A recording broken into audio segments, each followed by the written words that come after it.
Good afternoon, bobbing people. It has been a while, and I do apologise for that, but I have been feeling distinctly second-hand this week, and I did feel that pushing it was probably not the wisest choice. So, because like everything, if you push it, it can give you more problems than it fixes, because for those of you who have ever broken things, damaged things, and then tried to use them before they were ready, you often make it worse. And sometimes when you're a bit run down and your body's kind of had enough, if you push back too quickly, it doesn't work. You don't get anywhere. So I've taken the time this week, and but the good news is I had today off, so I actually got up less than an hour ago, and yes, it is 2:10. We will not discuss the fact that I slept all morning, but it did have something to do with the fact that I only had about 6 hours sleep, but I got to go to sleep when I was ready. I got to wake up when I was ready. And my brain appreciates these things, so I am feeling slightly better today. And as promised, here I am, as this is the only thing I intend to do today of any value. So there was no excuse for not doing it. I do have most Fridays off now till Christmas, but I think it's the 12th or 13th of December, whichever day is the Friday. Because I'm off then the 2 following weeks, and boss basically wouldn't let me have the extra day. Seriously. We work half days on a Friday anyway. Do you really honestly think on that 5 hours I'm actually going to do anything of value? Really? It's all lip service. Anyway, I've still got 5 hours of holiday to spend because I can't spend that Friday. I don't know what I'm going to do with it, but I'll find a time. What I will do is I'll book. We have things called wellness hours. We have things called. We do community service. What I'll do is I'll find like a Monday or something and go, right, on the Monday I'm going to take 5 hours off, take 2 hours wellness, and do 1 hour of community service. And I need to point out our levels of community service are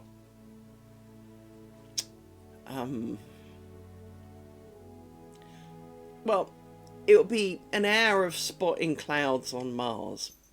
It used to be counting penguins. No shit, you're not. Counting penguins in photographs. Always good for a laugh. Counting penguins. Spotting clouds, so you get like a picture. It looks a bit like a bar graph, but occasionally there'll be like an arc, and you have to mark the tops of the arc. Stuff like that. Yeah. Anyway,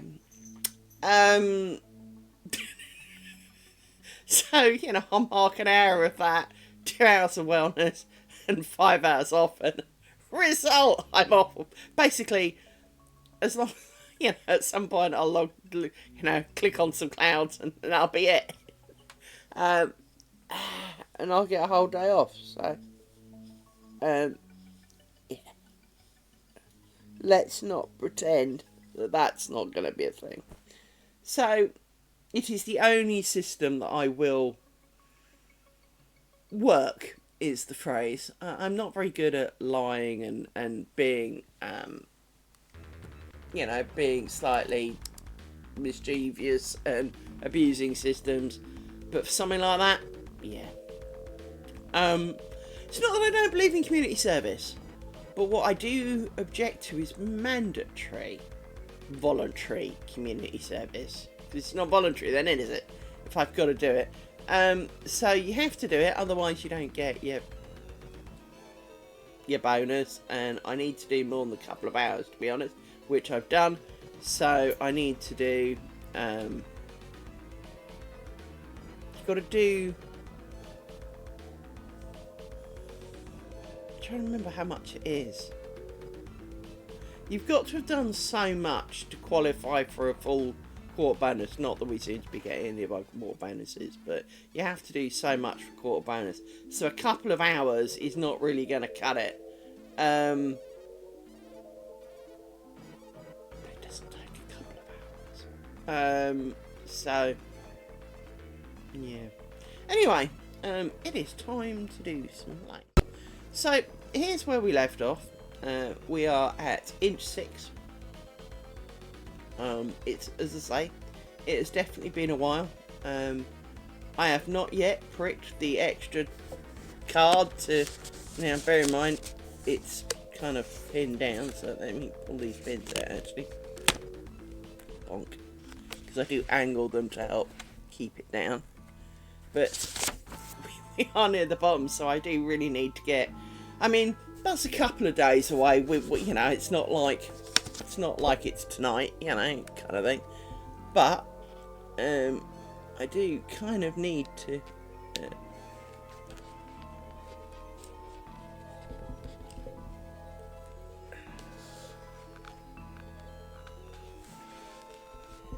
sort that out. So I need to poke holes in the rest of it, and so what I thought I would show you. Now, this is not a thing of beauty. Well, it has potential. I have not sewn the ends in yet, so do not judge the ends. But I have tatted this square. Now, let me zoom in a little bit, because, well, it helps you see it. Because it isn't very big, after all. Oops. There you go. Right. So for scale, finger, right, it's quite small. Now, as I say, it is not a thing of beauty, but one thing that is noticeable is that the first one and the last bit, because you start, where did I start? You start here, and you work up and down, and then up and down, and then up and down, and up and down. And then join, which is why this is, right? Is that the first chunk and the last chunk are a lot better than the middle chunk here, which look rather scrappy. Now, there is a mistake in it, by me, in that when you make these little circular things here, you've got to join them so this one looks real fucking sorry, and so does this one, and there's a few sorry ones around. This one's kind of having a bad day. But you have to join... That was definitely having a bad day. You have to join, like, the second half of this to the first bit of that. So, with this, I mean, I've got the onions better. This one was shit. But the onions look a little bit more oniony. But it's this thread. Everyone, you know, if you go around the YouTube videos, they all rave about this thread. But as I showed you before, one of the biggest problems with this thread is you go and do a knot in it and it tries to undo, right? And in trying to undo, when you're trying to manage dangly fucking chunks of plastic and not have them twist and it's real, it's just an added complication. Amy's off. So I have reverted to the good old crochet Kong, and yes, it is a bit plain out. So again, I have started here, so what this will look like is that will be kind of that way around.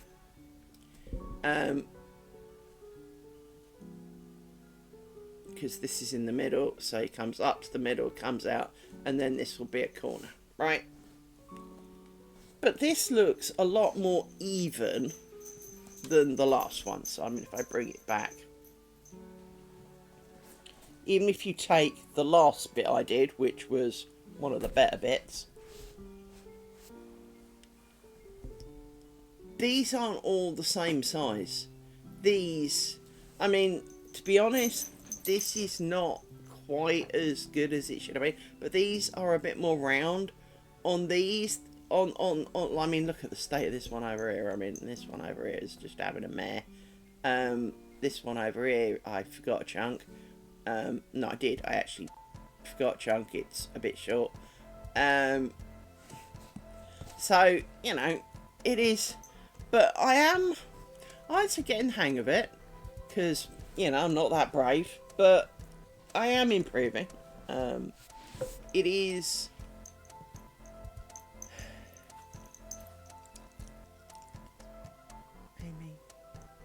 Amy, I don't need your face. Now, one of the things that even is obvious here is if you look along here, these are all nice and kind of in a straight line. These aren't. And there's kind of no obvious reason to it. Because you are supposed to join on the second one, which is the tops. So they do.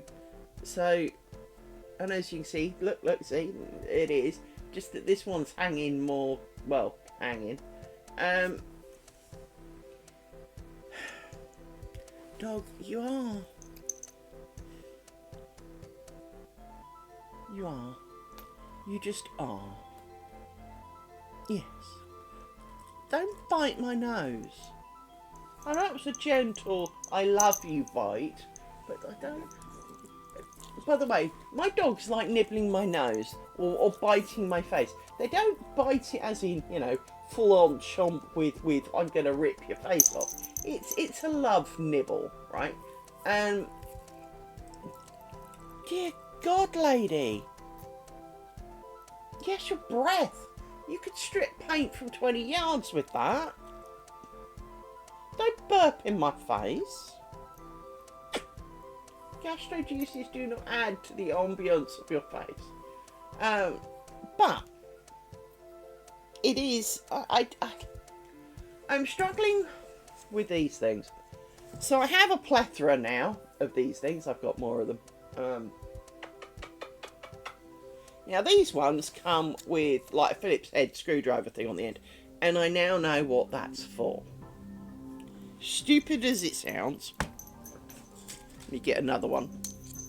You put the bobbin on it for winding. So that's what that's for. So the reason I'm using these, not the other ones, is the ones that I actually like are a bit heavy. And when you've got them dangling, they pull on it a bit much. Now, in some ways, that works well for the thread that wants to undo, because it provides a bit of tension, which can be a good thing, but it can also be a bad thing. But these are quite easy to add and remove thread from. So, for example, if I show you, this is the length. Oh, you can't see it because it's too zoomed in. So this is the length of thread. If I want to reel it in now, she says looking which way it is, you just roll it up and you can pull it out. So I quite like these. I've got a couple of different people flavour ones. Some of them are absolutely identical and I can't tell them apart. So, for example, I know it's going to seem a bit odd, but I've got 3 of the yellow ones. One of these yellow ones is not made by the same people. I'm bugged if I can tell them apart. One of the biggest problems I had with these, because there you go, slightly different coloured one, but one of the problems I had was with the hook, and if I can show it, it catches on the thread and tends to rip it. There you go, tends to rip it apart, and then it makes the thread all manky, which is slightly irritating. Whereas these have got slightly chubbier hooks on, and then they're not pointy, which is slightly disappointing. But I do kind of want this thread to work out. So maybe these will work better with this. The only downside is the size of the hook being bigger means jamming in the smaller holes is harder. You better have been snoring then, Doug. But I'm slowly progressing. I have beads now. Holy shit, are these beads small? I asked for 2mm beads. These are not 2mm beads. In no universe are these beads 2mm. Although one of the things about them does utterly make me laugh. Now, let me find the ones in question. I had them 2 minutes ago. Where in flying fuck did I put them? There they are. I want to introduce to you these. You can't rattle them. They're packed in too tight. And I suppose you can just about pick up on camera that it looks... Well, they're beads in a pot, right? Well, what I want to show you is this on the back. Choking hazard. These things are 1mm. What in the name of mercy is gonna fucking choke on a bead with a hole in it that's 1mm? I mean, seriously, these things are tiny. As they're in a bag and all that. Right, take this off. Right.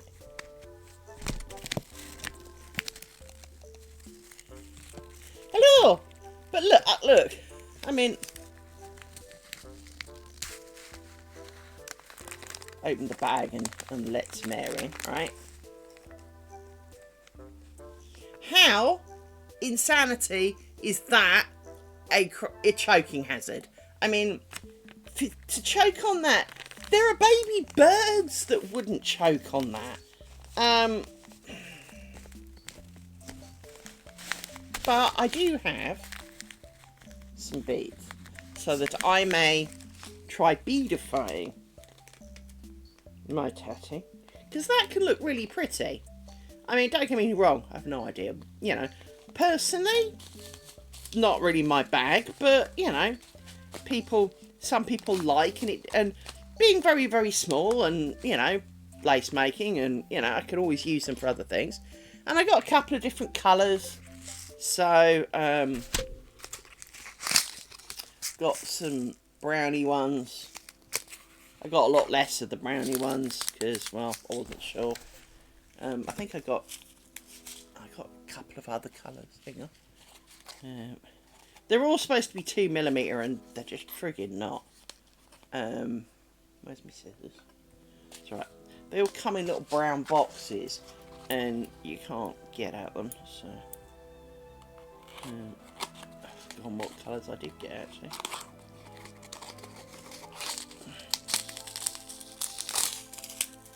Yay! G'day! So, these are a slightly different brown to those. One's supposedly gold, the other one's supposedly bronze, you know. Oh no. Did you get your x-rays?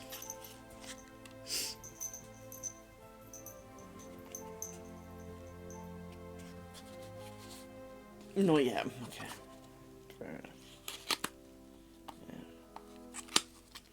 And the last packet of colouring is some slightly blue, but not really. Oh, okay. I wish you luck for that.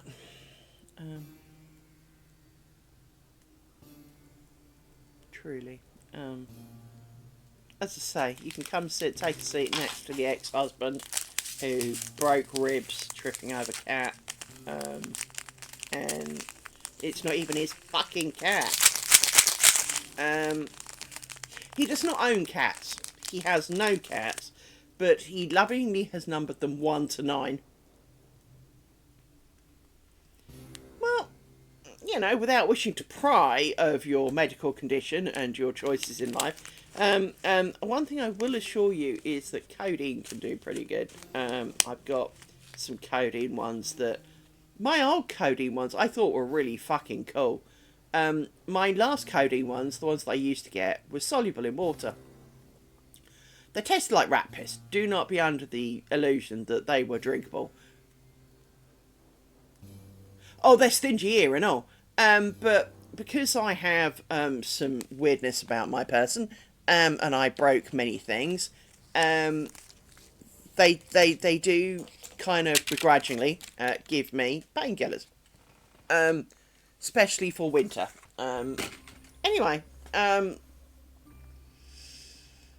I used to get them, as I say, they were soluble, and I loved them dearly because they tasted like rat piss, but you put them in water and almost sip, 10, 9, and you could feel them start oozing into your life, right? But one of the things I quite liked about the whole sip thing was that you could, down your dose, or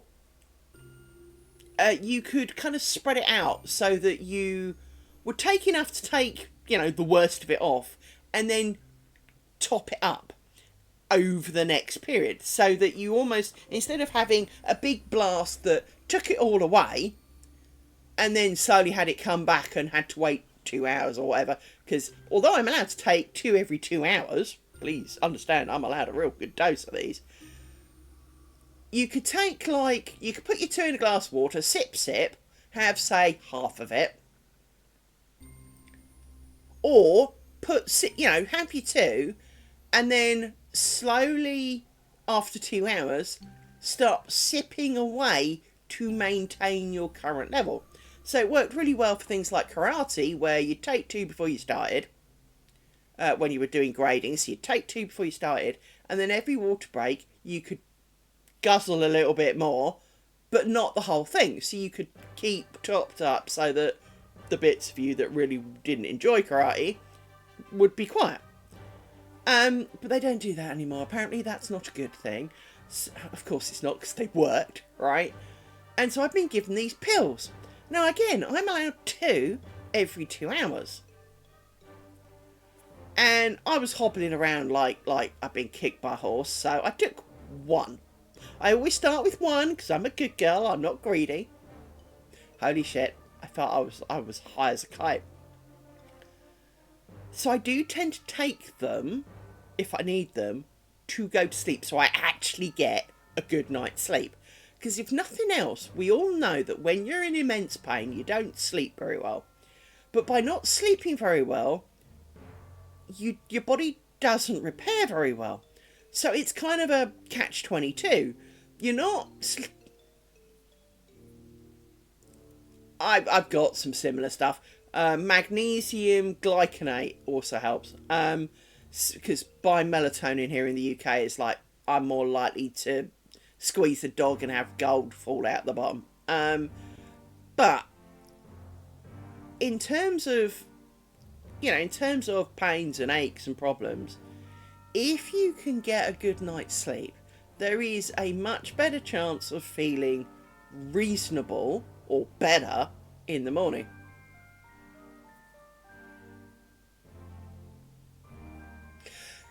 I can understand that, and part of that, of course, is you can't really let it rest. Spines don't ever really rest, because, well, whatever you're doing, they're in use. They're holding you together. So yeah, I can imagine that would definitely not help. So I tend to take my painkillers overnight, so that A, I am asleep during any side effects, but also I get a good night's sleep, so that in the morning I do wake up better.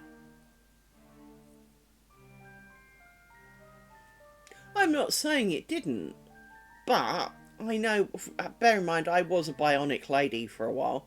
I spent about 2.5 years with a metal pole as a femur in my leg. And that's part of the problem, is that you don't sleep so well, you then don't rest so well, and let's say you get time off work, you can only have so much time off work with it. Well, your time off work runs out, but you haven't finished healing because you're not getting the sleep and the rest because you're in pain. And so I do tend to take my painkillers at night, wisely or not, and it just means that I get to sleep, and I mean it's good for migraines. It's good for all sorts of things. So that's why I'm just looking to see what's what here, because these threads are the same colours after all. Um, but yeah, it's I won't say I like them because I don't like taking pills. I'm you get all these things here in the UK. They won't issue with a lot of medication because you might eat it all, right? An overdose, but there's also a bit of you that kind of goes, but then I have to come back every kind of 2 weeks to get some more of them, and because you give me 2 weeks worth, and well, I'm glad. I mean, I'm quite lucky, and I do mean this genuinely, because I had bowel cancer a couple of years ago. I get free prescriptions at the moment, so all my prescriptions are free. But in terms of otherwise, it's £9 per prescription. Now, when the doctor writes down, I know you'll need two things. Here is an antibiotic and a topical cream. You'd think that's one prescription because they write it on a piece of paper. No, that's two. So that cream and those pills will cost you £18. Now, there are times when you're saving a fortune because maybe those pills actually cost £100. But there's also a lot of time that that £9 worth pack of pills would have been £1.25. So let's not be pretending you're always on a winner here, you know? But I used to prepay anyway, so again, you take a bit of a bet because I am on a permanent medication for my migraines. It works out that the prepay is, if you have two things a month, it just about breaks even. But God forbid you should need a single thing during the year, you've already won, right? So just for ease of everything, I prepay. I used to prepay because that way I just walk in and go, gimme, and walk out. I don't have to pay them money at the time. But also, it just meant that should I ever need anything, I was on a winner. Well, of course, now I'm on a winner because I haven't paid for a couple of years. So, hallelujah to that. There were an awful lot of things that I was determined I would not do post-operation. Just because, realistically, as far as I'm concerned, there's nothing wrong with me. Because, well, there isn't. I mean, yeah, I've got 6 to 8 inches of bowel less than the average dude. And a really big scar to go with it. But that's all I've really got. So, getting free shit, I almost didn't do it.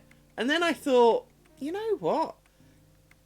I mean, we Brits, we get free healthcare, right? Well, I say free healthcare, it's not free. We pay it out of our salaries, but it is a token effort kind of thing out the salary. And you can't not pay it, is the short answer. It's part of your taxes, they rip out your salary.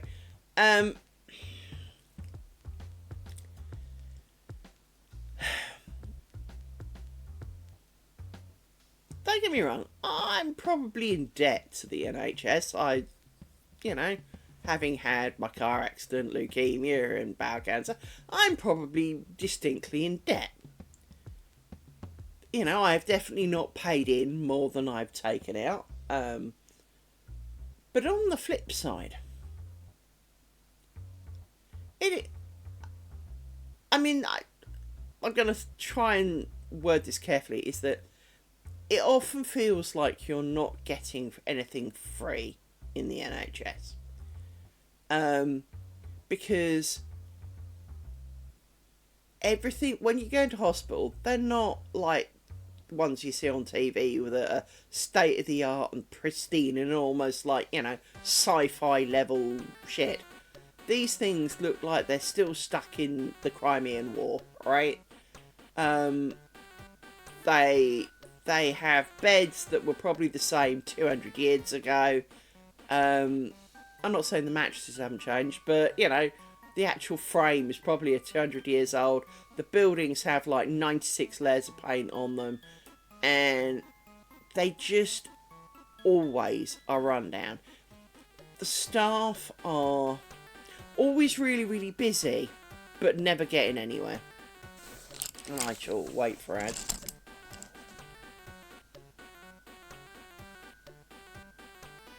I shall wait for the ads. Because my OBS is playing up, I don't know who can hear me and who can't, so...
Well, you should all be back by now, so it is time that we stop talking and we do some letting. Right. Let's see, where are we going to start? Let's start this side. So let's tweak you for the moment. And there. Got a feeling there's a couple more that I need to rescue from around the pin. You.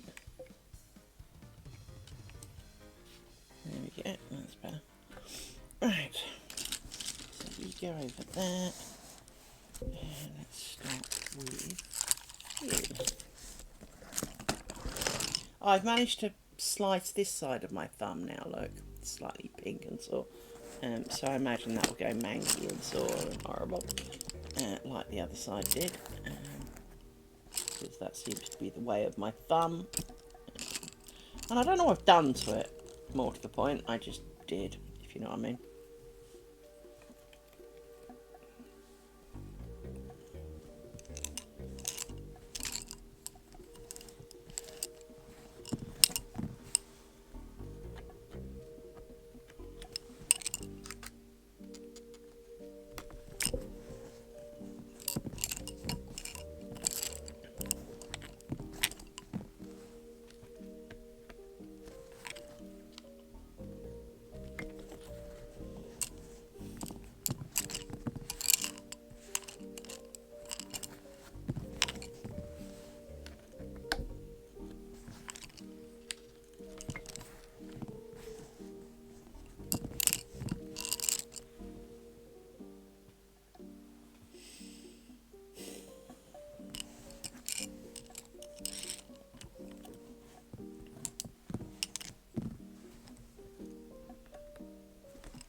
It's annoyed my thumb a lot. As I say, I don't know what I did to it, but now it really hurts. Oh boy, is that painful.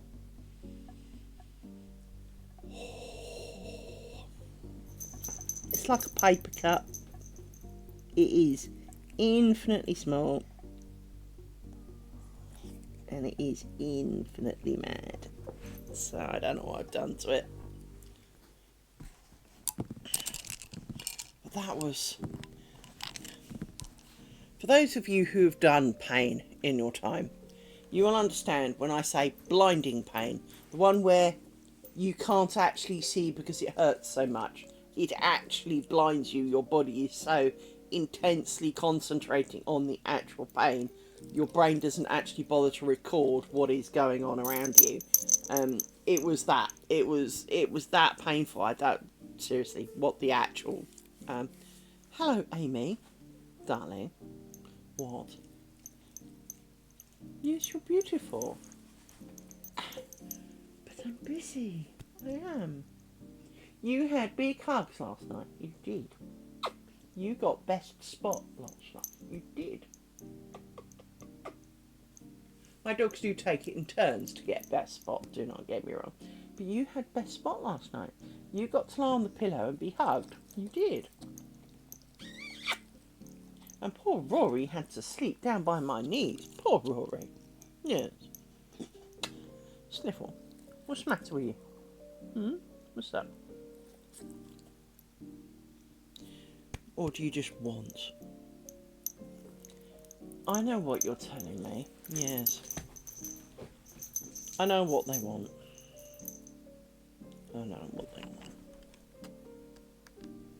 I think I know what they want anyway. Well, first of all, today's Nugget Day, so do not be under an illusion that that's not a thing. It is Nugget Day, isn't it? Isn't it? Yes. It is Friday. Friday is Nugget Day, where I order takeout and you have nuggets. Yes. It is Nugget Day. I haven't got any now. No. I do love Amy's request for love. Amy will come up to you and literally whack her nose onto your lips. She wants a snog. She wants you to kiss her better. Don't you? Well, you want to be kissed. Yes, that's your big fat tail knocking my table, young lady. Point it that way. But you want smooches. What? It's the fact she headbutts you in the mouth. It's not that gentle, that's the other thing. No. Is it? No. Oh, it's what? Oh, is that goopy?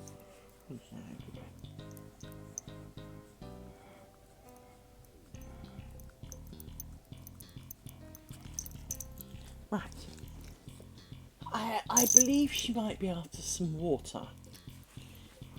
Let me quickly go do that. If she'd asked her in the advert break, I'd have gone then. But she didn't. So let me quickly go and check their water levels, because that seems to be what we're on about.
Sorry about that. Right. Now you're going to hear crunching. For I have bought Bonios.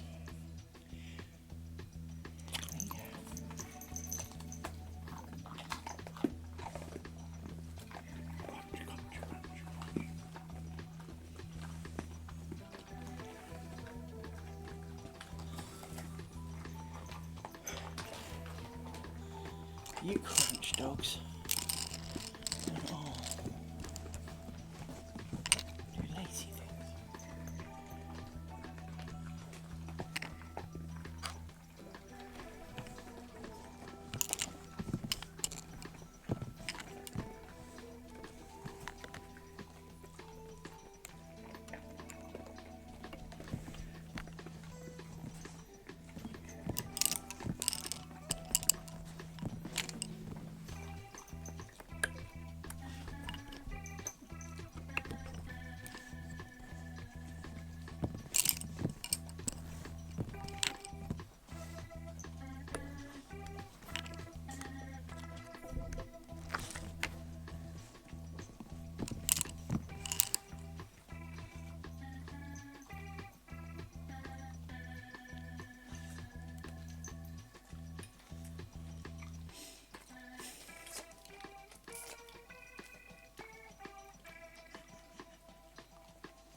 See, I've also got my ear in the wrong ear today, so as you know, I sit with an earpiece because I have all of your comments piping out via text-to-speech in my ear, so that I can look and see what I'm doing, and not constantly look at a computer screen, or try and watch the computer screen while I'm doing this.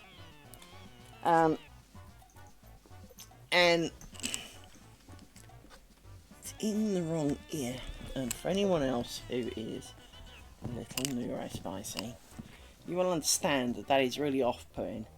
But my other one is still arse-numbingly painful, to the point I can't lie on it.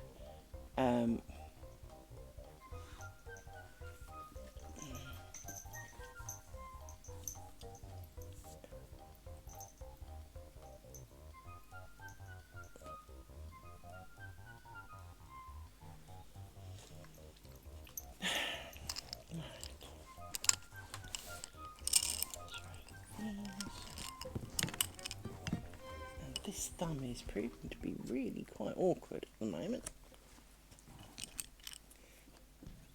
Never realised quite how much left thumb on top action I got doing race making. As is often the way with sore things, you never realise quite how much you use them until they hurt.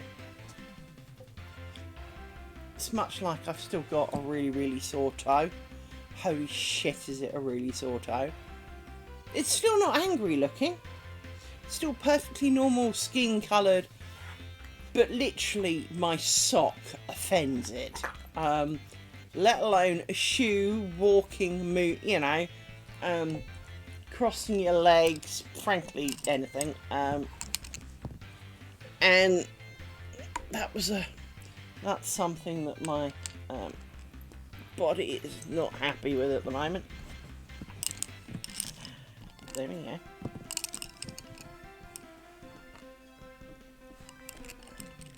Something else to go with old age. This is the problem with being old. Bits of you start working or hurt or itch and fuck all you did to it and fuck all you're going to do about it. And now it's going to hurt, itch, whatever for a while till it gets bored. And then after a while you suddenly realise it hasn't done it for a bit and you'll be none the wiser because you don't know why it hurt in the first place. Now you don't know why it stopped, you know. I like a spam bot. It wouldn't be a day without you spam bots. It really wouldn't. I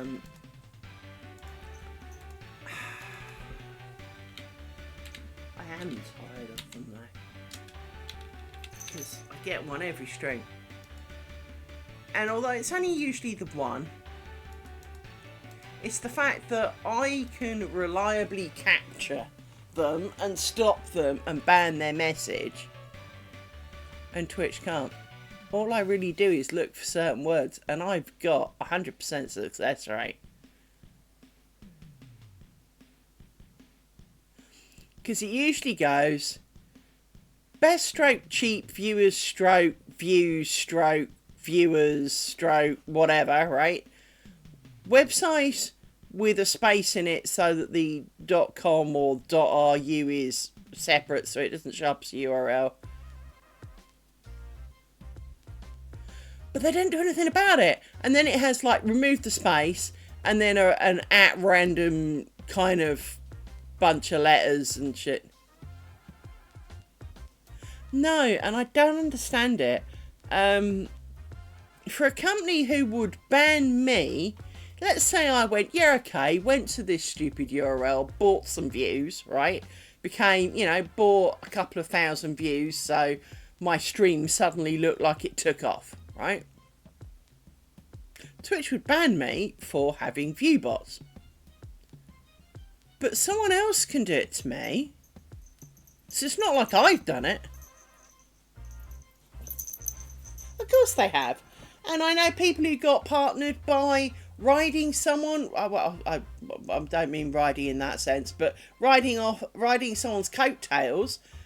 So, for example, a streamer I enjoy watching, and someone occasionally who comes here, but they got almost instant partnership levels, and I haven't checked whether they actually got it or not, but because person A, the original streamer who got, you know, 2,500 views a go kind of thing, was doing a telethon and they would fill in while they were asleep. So the 2,500 people went straight to their stream, this other person's stream. So their stream started off really high, met all the targets. And you're kind of going... So for the partnership and the whole levels of Twitch actually frustrate me, because, you know, as a gamer, if you... Well, it is, because if, you know, no offence to a lot of some of the big streamers, but they aren't any more special than they're less special than the number of the smaller streamers.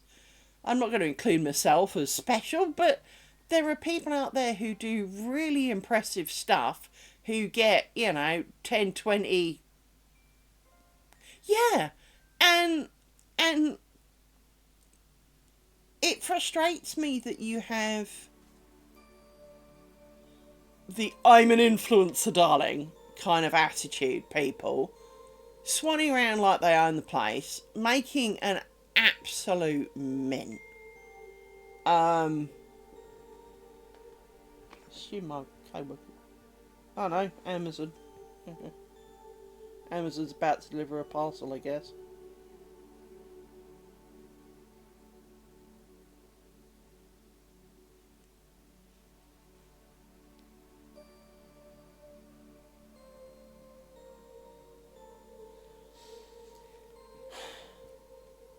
Not to me, they're not.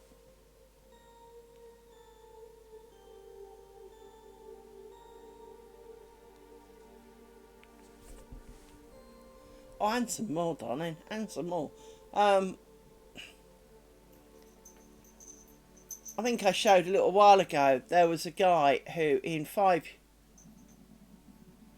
there's a guy who, well, it is, but there was a guy I showed a little while ago. Now, he's a really nice guy. He comes over as genuine and nice.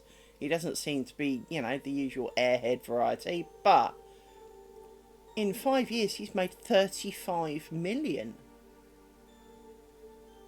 The first 2 years, he got 52 grand for it out of the first couple of years.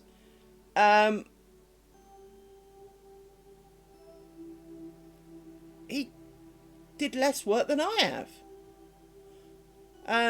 I got something like nearly 1,000 hours in a year of lace making, for which I worked out, I think I made about $200 minus a load of tax. So in my pocket, I've had not a lot, right? But I'm not here for the money. So but as a comparison, right?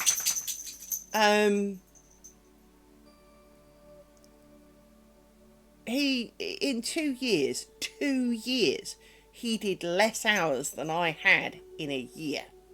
But he got 52 grand for that. And then it showed in the next 2 years, he made millions. Now, if I was making millions, I'd probably stream more, to be fair, because I wouldn't be working. But, there is a bit. And so, it's always bugged me that you've got people who can make an awful lot of videos, people who can do an awful lot of hard work, and get literally fuck all for it. And then you've got people who just talk shit.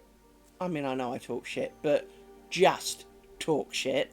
I at least make lace while I'm doing it. Well, sometimes. But it's that kind of...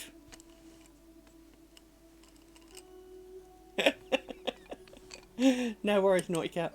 But like a lot of these things, I'm not here for the money. I am doing this more, as I've said on many occasions, I am doing this for my own video diary and a bit of conversation along the way, right? I am not doing this to become the next Asmongold. I mean, I actually don't think I'd want to be, although quitting the day job could have a few perks, right? But at the same time, when you look and see some of the big streamers, because the guy I'm talking about is a big streamer, but he made 35 million. And it's kind of like, no crafter has done that. Well, yeah. Duh. I decided that was the easiest and quickest method to get you some. So, there you go.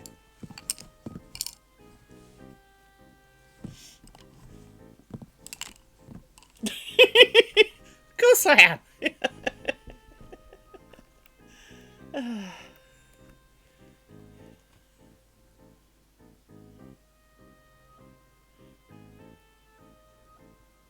I know you don't. Don't be so wet, Norcal.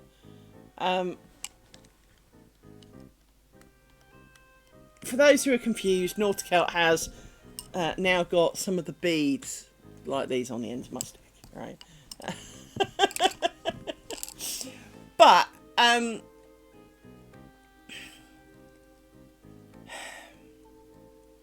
as you say, it's... As a partner, you do get a bigger percentage of the ads, the subs, but the truth of the matter is that it actually... You can now do other things with them. You can attach them all over the place, have a theme, you know. You can have more than one hoodie. No, I know that's not going to be a thing, so let's not all pretend, but, you know, you could. But you know, one of the things that I do find frustrating is that I watch a number of other streamers and people swan in. I've watched someone drop probably $2,000-3,000 of subs to other people in the guy's stream. One dude has dropped 2,000-3,000 of in one guy's stream. And you're just sitting there going, I wish I had that kind of money to burn. Secondly, you know, I don't expect any of you to sub. I really don't. On the flip side, if you do, I'm really grateful. But as I said, I'm not here for the money. But it is also, like everything, there is a little bit of, I'd have to call it jealousy, because you do sit there and going, so you've got some guy who's playing a game. Yeah, whatevs. Might be a really dull game by your standards. Quite a lot of them are by mine, that's for sure. They're not doing anything special. They're playing a game, and yet these people are making more than I earn in a year, which is easily done. Let's truly be honest, but making more than I do by playing a computer game and talking shit. And there's a bit of you that says, well, Liz, why don't you play games then and ride in on it? Because no one would be that interested if I do it. Because the games that I want to play aren't the kind of games that make money.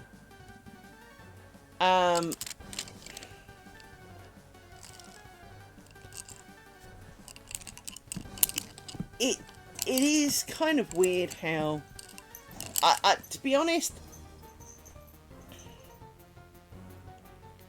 I kind of wish Twitch was a little bit more, you're in or you're out, right? You either have we will pay you for having ads on your channel, or you're not. Not grades thereof, right? Because if, like most crafters, you are doing something which is never going to be arguably mainstream, it's not like you're costing Twitch a fortune here to, you know, because apparently Twitch constantly loses money. So it's not like you're a big burden on Twitch with your 50,000 viewers kind of thing, right? As you've said, most people don't get over 100, right? Even the really popular crafty people don't really get over 100. So let's not be pretending that to pay us out as much as, you know, percentage-wise as the big boys would really be a drain on their pocket. You know, the difference would be a handful of quid, right? We are talking, you know, minor difference here. You know, it might buy a pizza once a month, right? We're not talking, you know, livable wages on it. And so, yeah, it kind of bugs me. And they recently announced that they were making changes and that they were, you know, kind of flattening it out a little bit. But it didn't really seem to happen. I think what they did was made the level below me, i.e. the non-paid level, a bit more of the paid level. So the only people who really lost out were, you know, were nobody, because it just makes my entry level of Twitchness even less important. I kind of do wish in a way that, now I know that this is not ever going to be the way, but there is a bit of me that says almost Twitch should keep the ad money. That's on Twitch. But if you play a minimum amount of ads, you should be then entitled to the full sub money. So, You know, if you get 10 subs at $5 each or whatever, you'd get $50 because you earned the subs. They got paid by other people to advertise, so they get any money from the subs. That to me would be perfectly reasonable. And that way, the more subs you get, the more money the poor soul gets in their pocket. Same with bits. You know, if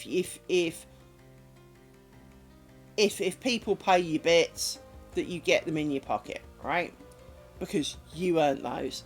But the Amazon, well, they are Amazon, but the Twitch keep the ad revenue, and maybe give you a real token effort for, you know, we'll give you 10 cents for every ad run, right?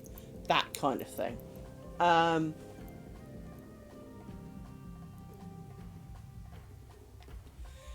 Yeah, I haven't gone that,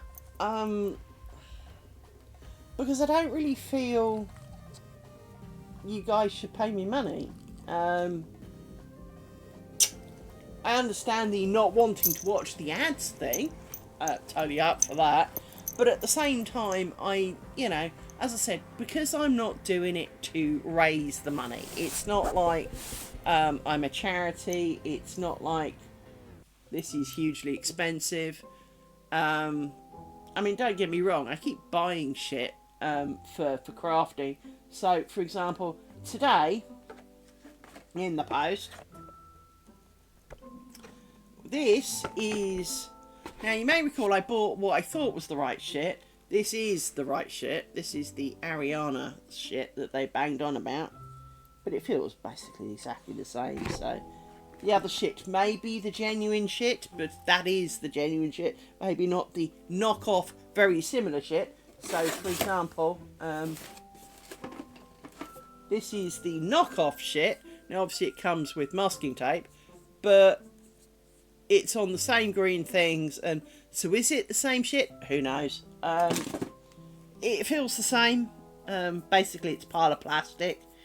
It's a bit too plastic in my mind. Did it feel slightly less?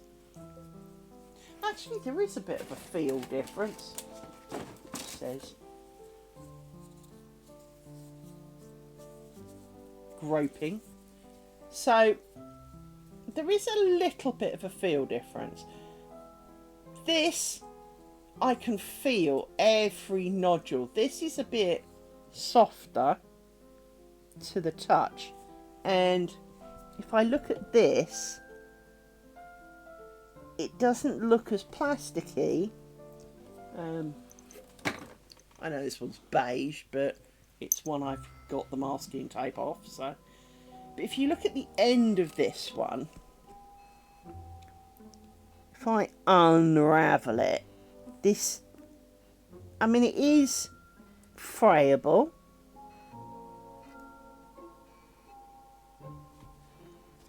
But this looks more cottony and is more bendy. So this, I do think, is different to this. This is 100% plastic. I swear it is 100% plastic. There's no... No, I'm not saying that's not 100% plastic. I'm just saying that that one's got a bit more of a cotton feel to it. Because it does. To be honest, it truly does.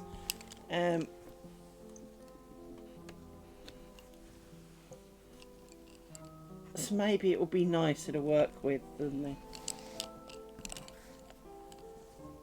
Yeah. Probably the right answer. Burn it, see what happens. I mean, as I said, it doesn't mean that this isn't 100% plastic.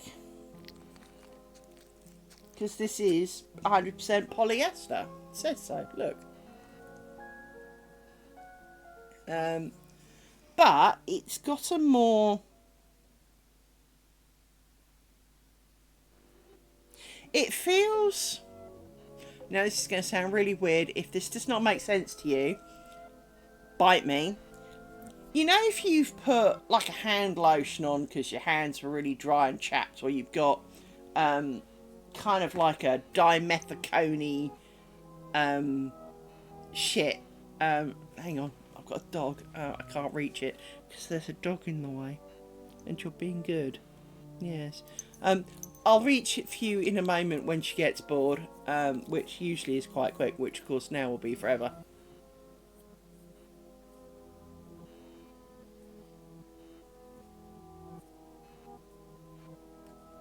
Yeah, and I think that's the difference for me is that A, I'm not selling anything I'm making because I haven't really made anything yet. I've made a couple of bookmarks, a bunch of squares. No fuck's gonna want to buy any of them. So, and it's not, none of the things I make happen at the speed of light. So, you know, let's face it. In like a year's time, when the curtain's done, no one's gonna want to pay for a year's worth of work on a curtain, and because it would be too expensive, and it's, you know, it's a bit. Hang on, let me reach this.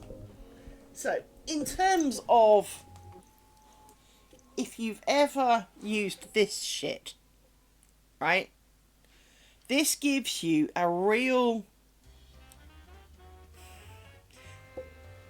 It's a bit like lube for your hands. Gives you this kind of... Because it's kind of oily. So, for example, I dribble some out.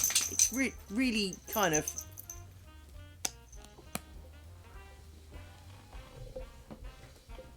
Exactly, it's not. But if I put this on my hands, right? This then has this slimy, but not slimy. It's a nice feel, but everything feels then slightly... Sorry, I'm just going to rub it in my hands so that I don't coat my life with it. But it's got this slightly slip to it. And that's exactly how that cotton feels. It feels like cotton that's had a real, like, waft of something to make it so that instead of being 100% absorbent on the outside, it's got like a little bit of a coating so that you can work with it without it kind of grating upon itself. So what do I mean by that? Cotton itself is quite a rough fibre, and that as you work with it, it kind of dries out your hands, dries out your skin, dries out everything because it's really absorbent. And it feels like someone's giving it a quick... It's been passed at real high speed through a real fine mist of something so that it's a bit like a waxed cord, only, well, not even waxy. It's got a bit of a slip to it, but the inside is more cottony. Whereas this other stuff just feels like twisted plastic fishing line, right? But fine, if you know what I mean. It feels 100% plastic, whereas the other one feels like cotton with a coating. Now, it's still 100% polyester. But as we've all worn polyester shirts that don't, I mean, they don't feel like cotton, but... Really? Oh, this stuff comes in many forms. So you've got the dry skin gel, which is, as it sounds, gelish. And then you've got this shit, which is the actual oil,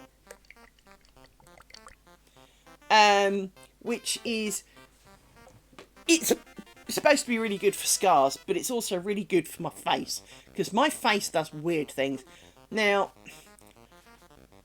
don't need you picturing the crony old green hag witch shit, because clearly I'm kind of human coloured. But my facial skin does this really weird thing where it kind of turns to sandpaper, in that it gets like...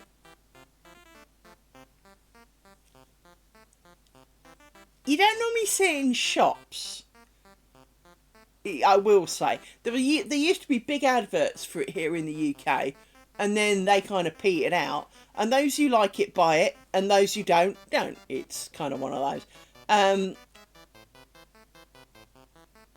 But it has It was originally advertised as good for scars to help minimalise the, to help scars even out their colour and become a bit more flexible. And which, of course, bear in mind, I've got a big facial scar. Well, it's not that big, but it's big enough. It goes from my nose to the bottom of my chin, so, right.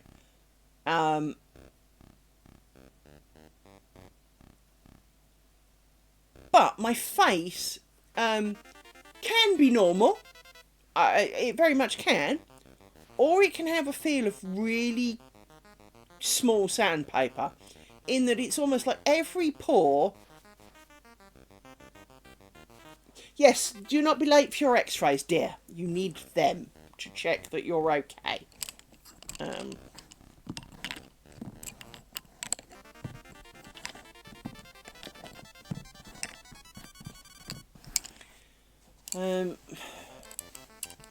But my face ends up with this kind of sandpaper thing. And one thing that does help is this bio oil stuff. Other things have helped a little, but this stuff makes the most noticeable difference. And it's night and day. If my face feels a bit like dry sandpaper, literally you can feel like grains of sand on my face. That's what it feels like. You literally feel, I mean, I've got a few bits of it. She says, griping her face. I can't show you because there's nothing really to show. But it's like, imagine someone put a grain of sand in every pore in your face. That's what it feels like. And that stuff really does help. Obviously you go wash your face as you normally do to make sure it's nice and clean. And then I put down the big white tub thing, so the milk lotion. Take care. I put down a layer of that, and then a little bit later I do the gel thing. You need the tiniest amount of both, which is kind of laughing when you look at the size of that milk lotion bowl. But you put, a double of each on your, I put the milk lotion on my face, wait a few minutes till it's kind of dried up a little bit, and then put the gel on top. And that really does help. And I don't have to do it too often, so it's not like one of those, oh, my nighttime routine. No, I don't do all of that, because then I think your body relies on it. But I do it when it's kind of got a bit crusty kind of thing, to alleviate the problem, because clearly it's not working out.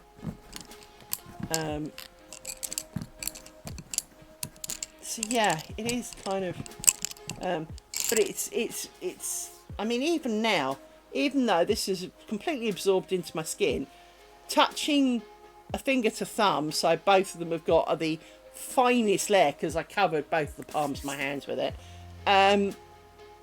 There's just that little bit of less friction, and it's more less friction than slip, and that's exactly what that cotton, this shit feels like.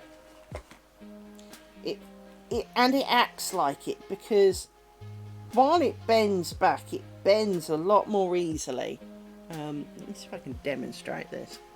See if it does demonstrate what I want. Hang on, let me zoom in. Chunk, where are we? We're here, right. So if I tie a knot with this one, right, I tie a knot, then tie it tight, it will undo. I just give it a little bit of a wiggle, you can see it's undoing, right? And normally cotton doesn't do that, and it's, I know, no, it's not a lot, but like everything, it adds up, and then suddenly it counts, right? I don't think the new stuff, this stuff, is going to do the same. So I've got a feeling this will stay done, because this does feel so much softer.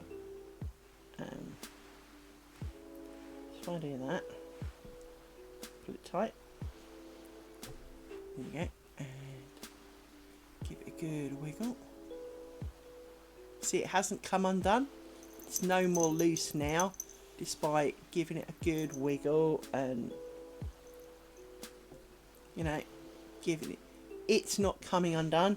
So I think this stuff is different. I can't tell you what's different about it, other than this one feels one hell of a lot less plastic than the first. I mean, it's got an element of plastic to it because it's got a coating on it, but it feels more like cotton with a coating than I am made of plastic bag kind of thing. It's the difference between cellophane, shrink wrap, whatever you want to call it, and the crinkle plastic. They're both plastic, but one is really malleable. One is going to mould, the other's going to make a real beef about it, and the crinkle plastic will want to be whatever shape it was. So yes, you can wrap it around something, but as you take it off, it will mostly go back to being as flat as humanly possible. Whereas saran wrap, if you put it around something, it will just turn into a puddle of mush. And I think that's probably the best description for the feel, is that they both feel plasticky, but saran wrap always feels softer. Now, a lot of that is because, of course, it's infinitely thin, but it's got that kind of... But then if you think the invisible crinkle plastic isn't exactly thick, but it's kind of solid, that's the difference. One's got this, I'm a bit more rigid feel to it. The other one's got a, yeah, I'll bend to your will, which is what you need. So this came all the way from Italy. Direct from Italy, this shit.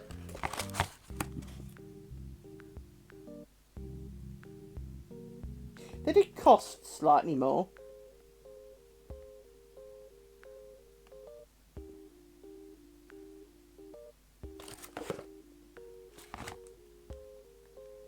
Yeah, they did cost slightly more. Not a lot more, she says, not remembering exactly how much she paid for the other one. Hang on.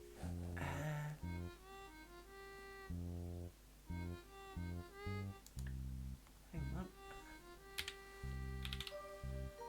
How much did I pay for the other ones? So for the plastic ones, I did... Hang on. Itch. Oh.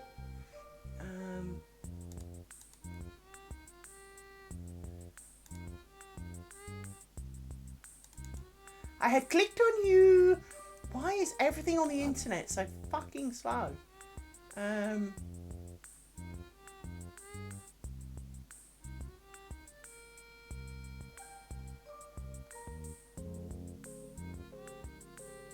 Why is it not showing up there? Hang on. I'll do it this way then. Go to me, my ordered stuff. So this is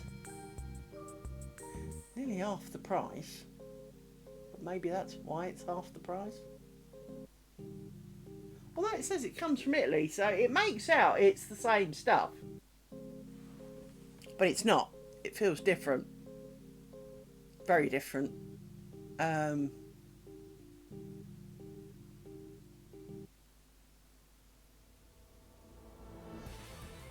So, for example, this is the plastic stuff, and as you can see, it says, I have come from Italy, I'm made of 100% polyester.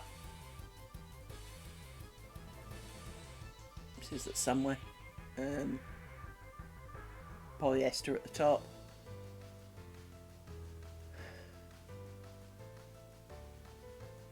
And it is Vega, which, you know, now I'm not quite sure where I got the Ariana stuff from, hang on, but the actually labelled Ariana stuff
found an interesting website, but definitely not what I did.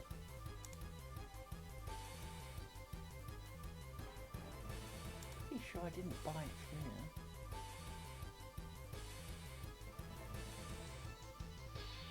here. Well, maybe I did. Maybe I bought it off Etsy, so it was a lot more expensive off Etsy, I think is the short answer if I did buy it off Etsy. Hang on, let me quickly look.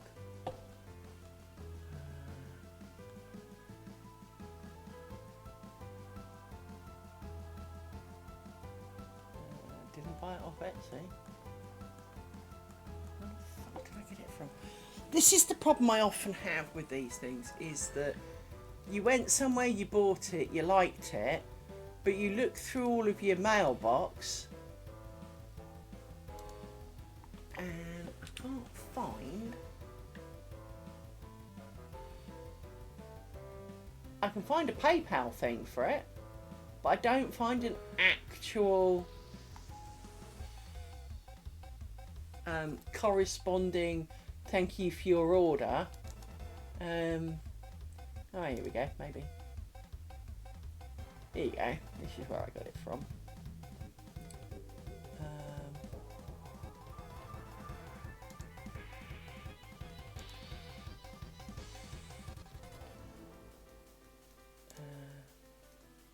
Of course it's on fucking not English. I suppose it's going to be under yarns. I don't call it yarn per se. Wool acrylic.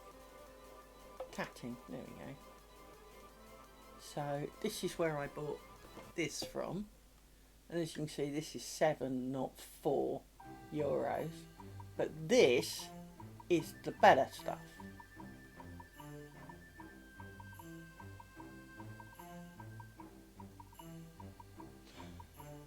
But I need to find, see if I need to find out if there's somewhere I can buy this stuff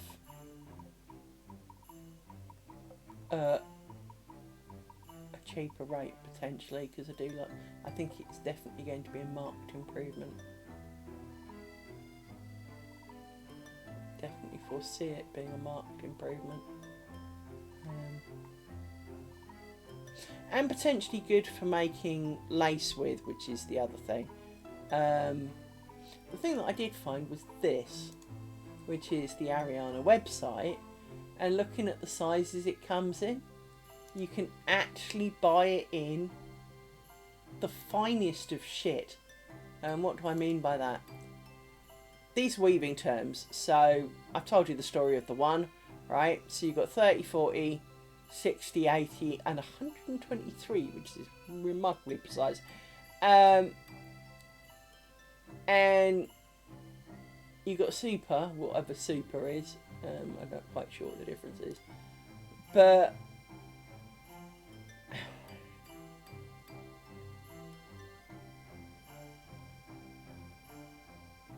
so I was just wondering what the difference between these two were, and the answer is that's polyamide, that's polyester,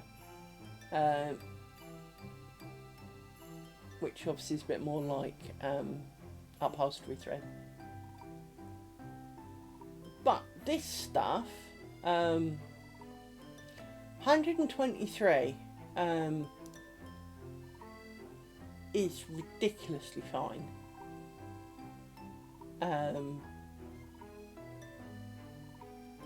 I wouldn't want to make anything out of it.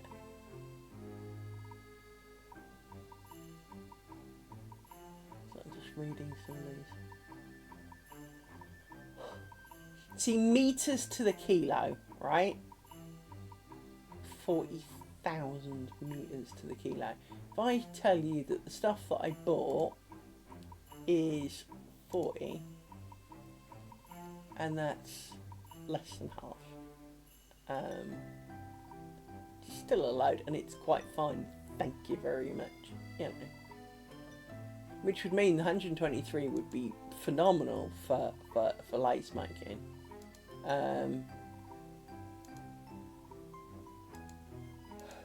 People don't tend to stock that though, has to be said. Or even the 80 for that matter. I've only ever seen really 20 and 40, so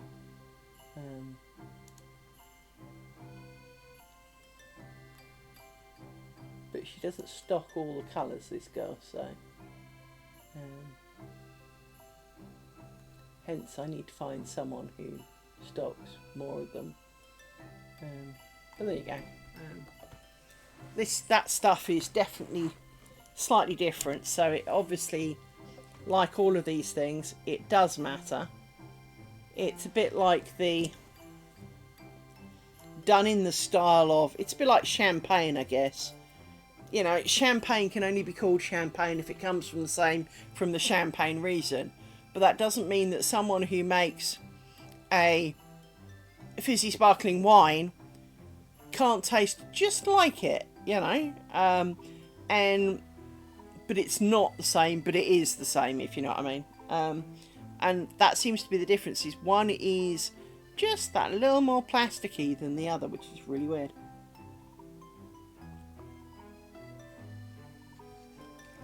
So now, having established that there is a difference, which is a bit annoying, obviously, one will have to go about getting some and giving it... well, I'm going to give it a go with the bit that I got and see what I can make with it, because I do think it'd be quite nice. So we shall do some of that. Oh, my thumb! How is my thumb so sore? Oh, way down the side of my nail.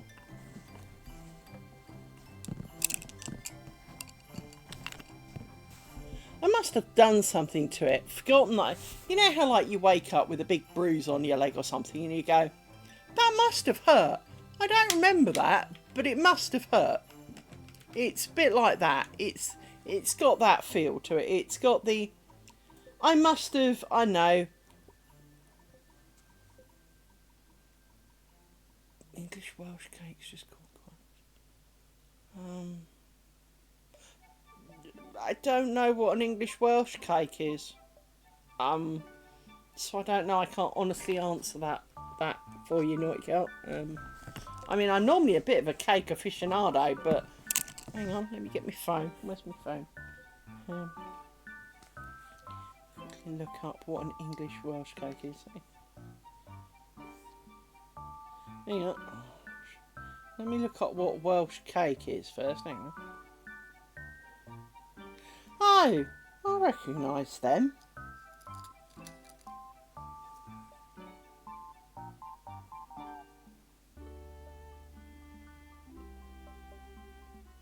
They look a bit like scones, but not.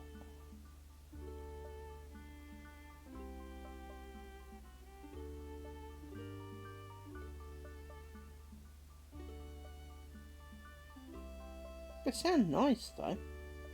I'd certainly eat them. But that's pretty much true of any cake. Any cake, as long as it's not got dried apricot in it. Fucking hate apricot. I don't like apricots. I don't like dried apricots. And the world seems fascinated with fucking dried apricot. There's a cheese that Tesco do. And there's a mango and ginger one, which tastes like a cheesecake. And then there's a dried apricot one that looks absolutely identical from a quick glance and tastes like death.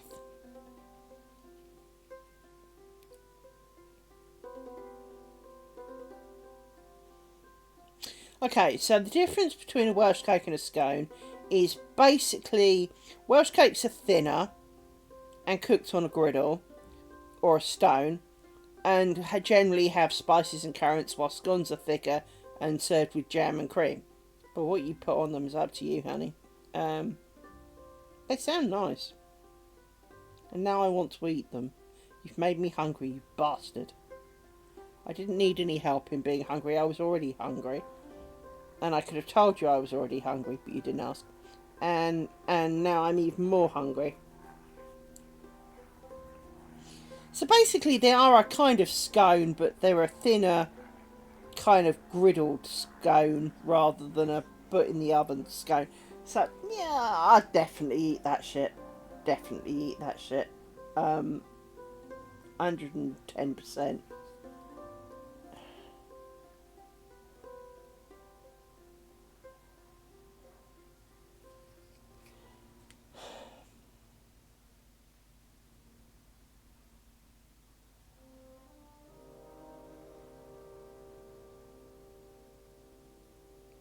Absolutely. Hang on, let me quickly do. I need to do a calculation. Hang on.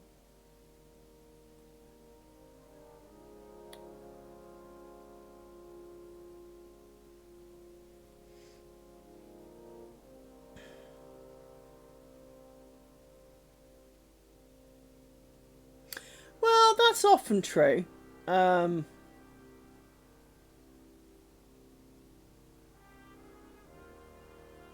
That is often distinctly true.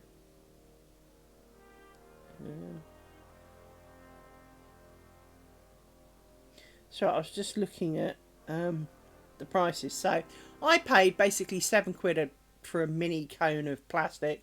Let's try not to dwell on that thought for a moment. Because they're euros and I don't know what euro is. Hang on. Let's ask. Hang on. Let's ask the great thing. Convert. I'm sure it was 35. Where did I put the piece of paper? I had the piece of paper moments ago. Hang on. No, I didn't press the microphone button, piece of shit.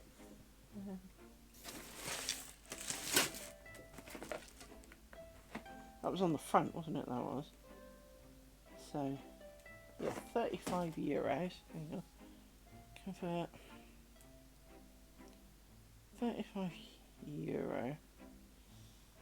I spell euro to GBP. So that was £30, right? So that was basically £6 a thing. Well, all of the other ones are asking £8-9. So I need to go on a hunt, see if I can find a cheaper one. Don't suppose I will, but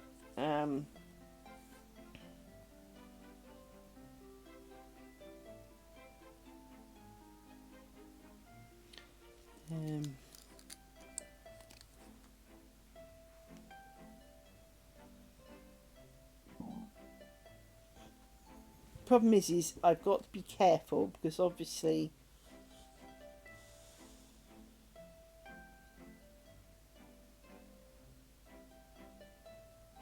cool. Hello. So one of the biggest problems I've got is where to buy it.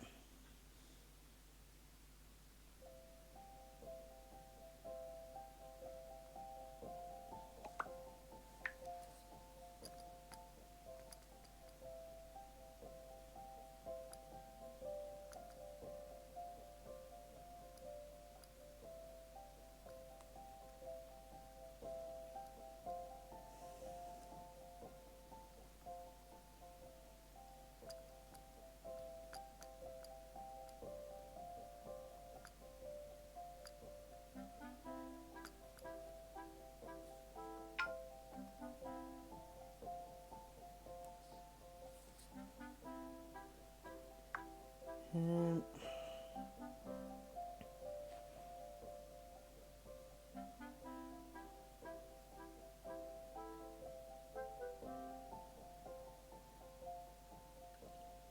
can I buy it from them?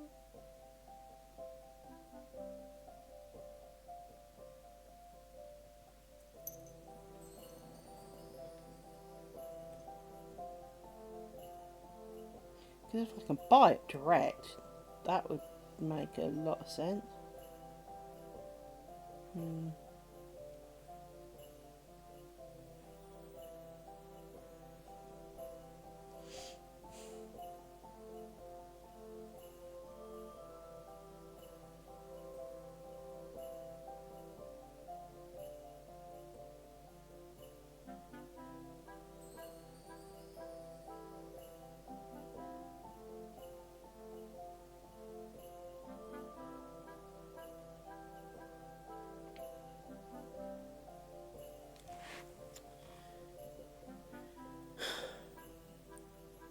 Yeah, it's a bit worrying when AliExpress claims they have it. Of course they claim they have it.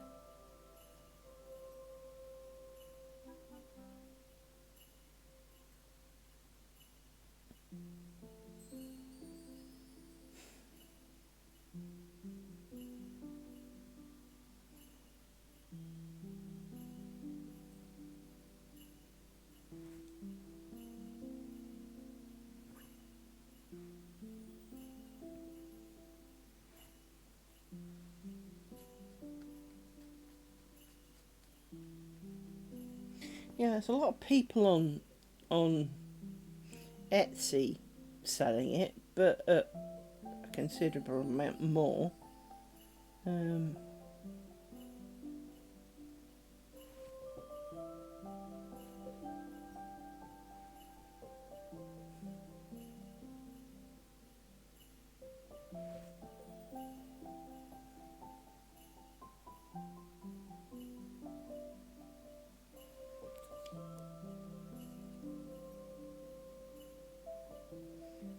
Not that I know of, but that doesn't mean the answer's no. That just means I haven't a clue.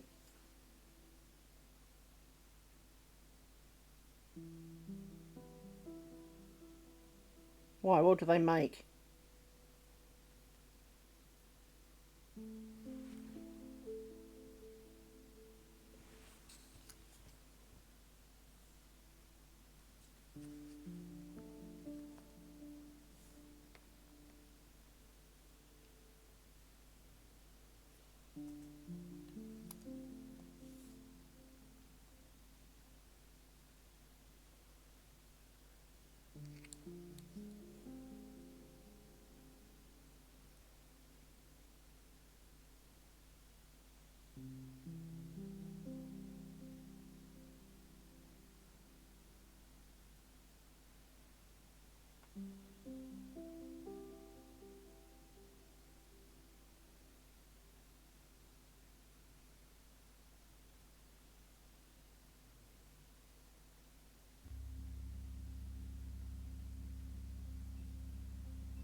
Let's give them a try at some point.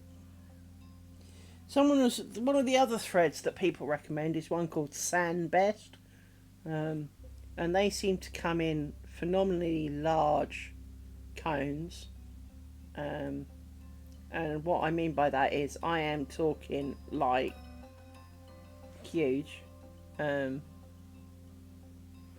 trying to see if it says how heavy, stroke, big, stroke, you know.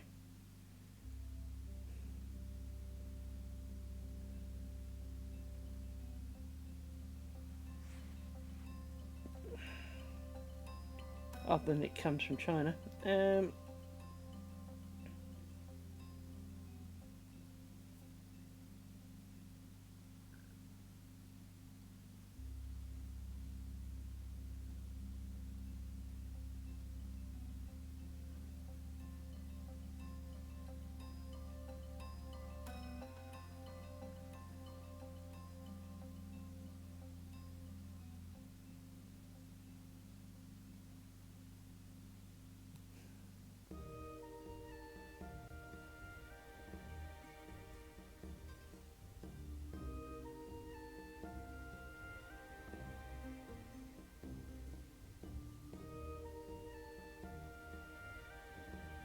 To give you an idea, that's the size of cone. Not that I'd want bright orange, you understand, but you know.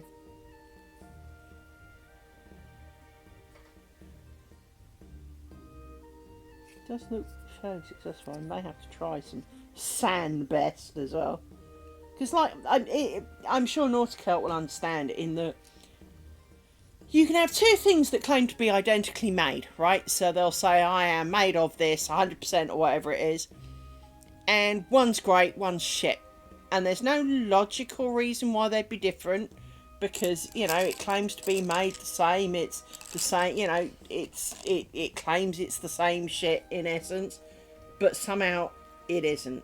And it's a bit like my ex-husband will tell you that his heart medication. Whatever he's on, warfarin. I don't think it's warfarin, but if he gets made, if it's made by company A, he gets no side effects. If it's made by company B, he gets a shitload. Yet they claim to be exactly the same. But somehow they're different, and it is. I mean, I've seen it with some of the pills that I've had in my time. In the irrelevant of what it is, I get anti-migraine pills, and I have 2 lots of anti-migraine pills, and in essence, if I get lot A, then that doesn't feel right. That doesn't feel or look right. Hang on. It's because it's not somehow. That. Right. They work really, really well. If I get it from lot B, they work, but occasionally they don't. And it's only ever I've had migraines when I'm on lot B, if you know what I mean. The rest of the others actually block it. They don't have quite the same sort of side effects as Trev shit does, which is where he'll swell up and do all sorts of weird, interesting things. But shit that was supposed to be identically made somehow isn't, if you know what I mean. And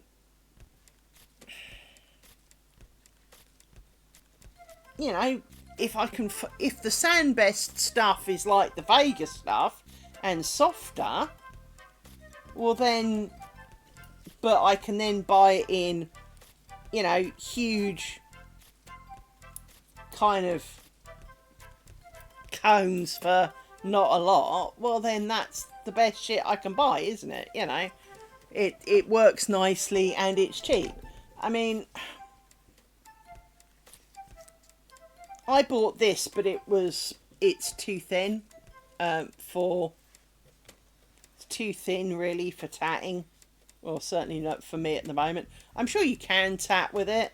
Well, technically, of course, you can tat with it, but practically speaking, everything ends up just too fucking small for me. And this stuff would be good in a way for lace making. I mean, if I put it next to these, it's a comparable size. So from that point of view, this would make a fairly reasonable lace making thing. Can't remember what it's like on the knots. Hang on. Oddly enough, it matters in lace making as well. Yeah, it seems to hold the knot shape. So, should you tie it off or sew it up, it's going to at least stay that way. Which is why the other one's such a bad thing. But that's quite terrible, so they will get relegated to the... it's unfortunate, because I did manage to get... You're going to love this. Out of the... It's slightly springy, but kind of not. I got these. Yeah, they are as bright as they look on camera. That pink is something else. But well, they were €4 each, which is like £3 something. It's worth a try, right? But this is half my problem, is that in trying to find one that I like the most, you have to try a few things and you end up buying a few duds, if you know what I mean. So while this other one is cheaper, it clearly has downsides, but it's not impossible, because, well, that's what I made this from. It's made of the slightly more impossible one, so it is not absolutely impossible. It's just a battle, but it's pretty. It's made, it really is. It's not impossible. And, making it out of the pink and purple would be quite a pretty thing, because basically when you're doing two strandy things, The reason you have two strands is that all of these little bubbles here would say be pink, but all of these chainy bits would be purple, and then that would be purple, that would be pink. So like and then one of these would be purple, one of these would be pink. So it is quite a you know, two colour work is really quite a nice thing with tatting. Not really quite so much of a done thing with bobbin lace. And so the idea of some colour is quite appealing, whereas obviously lace making I'm much more of a white person, to be honest. Um, but I do fancy giving them a try, and I buy a few. I know it sounds stupid. I buy a few because inevitably buying one of, I mean, shipping one cone from Italy would probably have cost more. Whereas if I bought a few, I can use it for something, whatever it is. But you know, however shit it might be, as long as it can, you know, doesn't just fall apart in your hand, kind of thing. I can do something with it, right? And as a result, being able to do something with it, I can possibly put it through my sewing machine. I can use it, you know, I can use, I you know, the thicker stuff I could even technically weave with it. So there really is a whole host of potential. Um, but I quite like, so the Ariana official shit is good. The unofficial shit is tolerable. So I did manage to get, as you may recall, I got some in the bigger size as well. So let me put those in that box because, well, see, part of the annoyance for this is they don't have any size, colour indicators on, which, well, is a bit of a bind, to be honest. And not ideal. And before I put them in that box, probably should have marked them size-wise with a Sharpie. That would have been a really intelligent thing to do. And now I've mixed them. I mean, one's thicker, one's thinner. You can tell them apart. It's not like you can't tell them apart. I'll do that afterwards. But yeah, it is definitely a thing.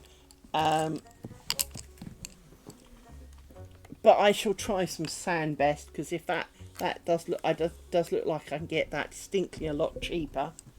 And then see how that is. They come in metallic colours as well, so people make jewellery from them. I'm not sure I would personally want that, but I can think of someone I know who would wear some. I mean, if I made it for her and gave her it, she'd probably wear it. She wears really weird jewellery in my opinion, so you know, it's certainly stuff I wouldn't wear. So she's kind of arty, so something like that would be much more up her alley. To wear something a little bit unique, shall we call it, or in my terms, shit. I got told off at work for yesterday, which I found highly amusing, for all the wrong reasons actually. My boss told me off for saying the word crap in a meeting.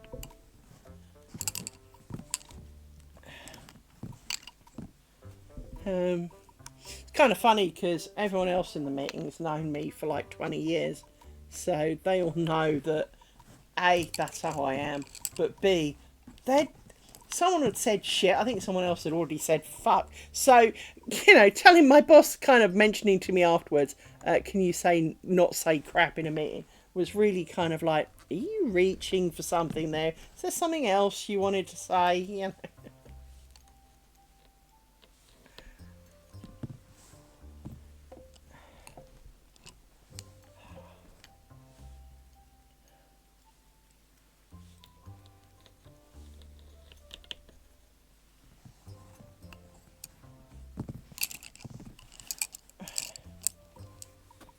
That doesn't look right.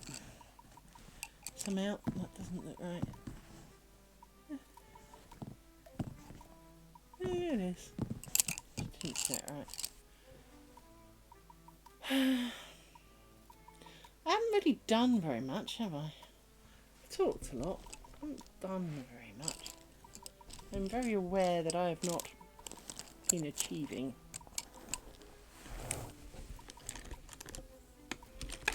I think partly because my thumbs are bloody sore. One, two,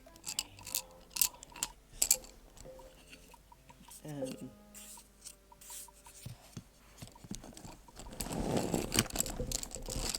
I mean, you can tell that there's something wrong with me. Well, there's always something wrong with me, but something more properly wrong with me. On the grounds that we were making about an inch a day. And we've done, what, a quarter of that in 2 hours now. That kind of summarises that I am not at my best.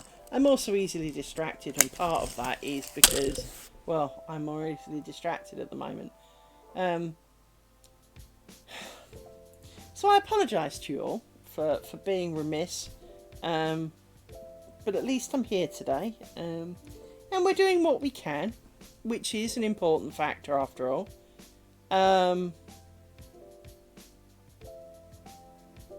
For it is important to try, and for every little bit we do, even if it is only a little bit, it is one little bit closer to the end. But I am very conscious that it is Friday. It is Friday. Distinctly is Friday. Which is great. See, look. Friday. I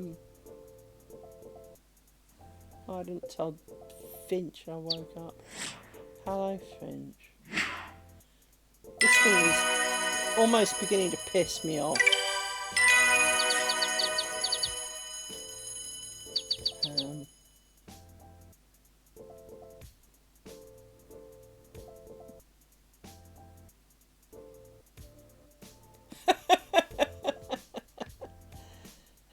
Yeah.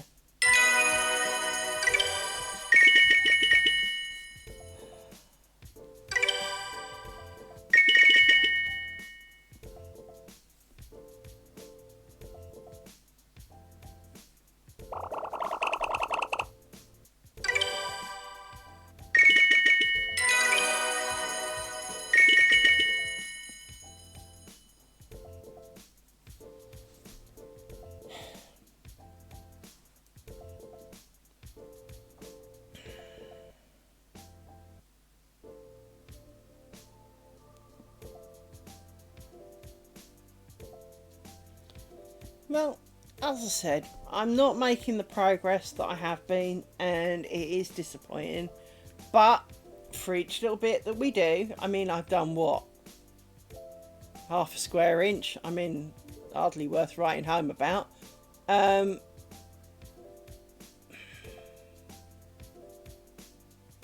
mean, realistically, I did this bit today, and somehow that's taken 2 hours.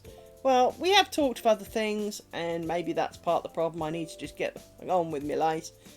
But I am struggling with the world, and I have done my best to make some lays. But I've enjoyed talking to you guys, as I inevitably do. And we have talked of many other things.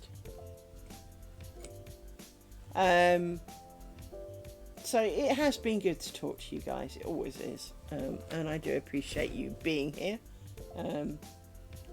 You know, obviously I've been bad about streaming this week. I intend to be back tomorrow. I'm not sure if I'm going to do a late night tomorrow. I might do a slightly earlier run. Although, to be honest, late nights are me. My default wanting to go to sleep time's 5 o'clock in the morning.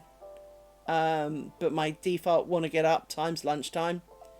My body clock's absolutely fucked. So, I don't know. I might do a late night one. I might not. we shall see. I might bring it forward a bit. But then that's what Discord's for, to tell you Liz has changed her mind and is doing this. So here is your reminder to join Discord. Failing that, hope that Twitch tells you what I'm up to. So, as I said, I'm really sorry I haven't been around much this week. Well, obviously I haven't gone anywhere, but I haven't streamed much this week. I just really am battling my own demons, is the phrase. So, yeah, in short. But today was a better day, mainly because I only got up, less than an hour before I started streaming. So I haven't really got a chance for it to go wrong. I couldn't be peopled out. I couldn't have, I haven't seen any messages on my work phone. Just quickly looking. Nope, no one died. Well, if it did, no one's told me, so whatever.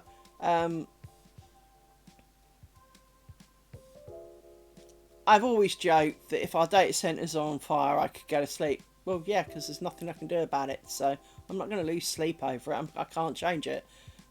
Which is kind of weird that the things I will lose sleep over are also things I can't change, which are other people's opinions and how they treat me or whatever. But they're more personal. They affect me directly. Whereas a building 150 miles away, shame. So, you know, I don't wish for our data centres to burn down. I want to stress that. But it is the kind of catastrophe of work, and it's kind of like, I can't change it. And I always say I don't care. That's not entirely true. I don't care in the sense of my life will continue whether servers live or die, right? What I do care is that I do my best job. I do care that people are happy with the job that I do. So, much like my lace, I want my lace to be right, but I also understand that I'm not a perfect and I'm not a robot, therefore there will be mistakes. Do I hate the mistakes? Yes. Are some of them gonna show? Probably. Especially the ones that I don't notice until it's far too late. But it doesn't mean I can't try. It doesn't mean I'm not doing it to the best of my ability. It doesn't mean that I don't want it to be perfect. I do. But I have the reality of, but it ain't gonna be. Therefore, you know, don't go out and leap off a bridge because you made one little mistake. And it is a kind of a weird place in that you recognise there are mistakes. You know that there are potentially going to be more. You're not planning for them, you're trying not to, but at the same time, you're not going to, you know, it's not the end of the world, even if it is a long way back and annoying. And I do think that, in a way, that has dampened my spirit a little bit, was the fact that when we did the big motif, I screwed it up a couple of times. And I do think that that has knocked the wind out my sail a little bit in terms of motivation. I'm not going to deny that. Let me do some of this while I talk to you. Because I'm not going to say I'm finding this relaxing, because that is not the word. But I am finding this quite a practical thing to pick up and put down. And the fact that you only really need this to do it. You need, you know, this little puddle of crap to actually do it. Now, get this right. You are over my hand. I have now come up with a method of holding this shit that works for me, which is that I just grab it with my little finger. This seems to work quite well for me, at least. 2.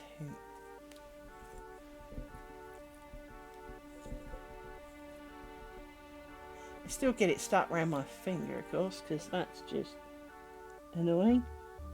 But I'm holding it the wrong way up, that's why that's not right. Should be holding it this way up, which is why it's trying to twist. So let's untwist that. Twisty twist. Actually, let's undo that. This is also distinctly, this cotton because this is my crochet cotton, is a lot easier to undo, because when I stab these things through, it's not ripping the cotton apart. But it's not because it's cotton, it's because these aren't ripping the cotton apart. So these particular pokey shuttles are better than the other pokey shuttles, even though they're basically the same pokey shuttles. But like I said earlier, these have got slightly fatter hooks on the end, and they haven't got the catchy bit on it that tends to rip the thread apart. But it's also a bigger crochet hook, making it harder. It would be very difficult to do this with finer yarn. So for example, that tatting thread I was just showing you would be much harder to do that with, because this pokey hook bit is too big to fit in between it easily.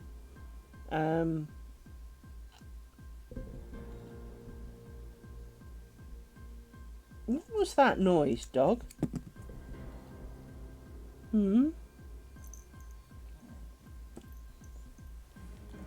Because I did hear you. And now you're moving. If that's a wet patch, no, it doesn't seem to be. What, little one? What? Is it time to order nuggets? It's a bit early for ordering nuggets. It is. Although I am hungry enough to order nuggets. Don't know what we shall have. No, don't know what we shall have. Do you mind not rattling your ears?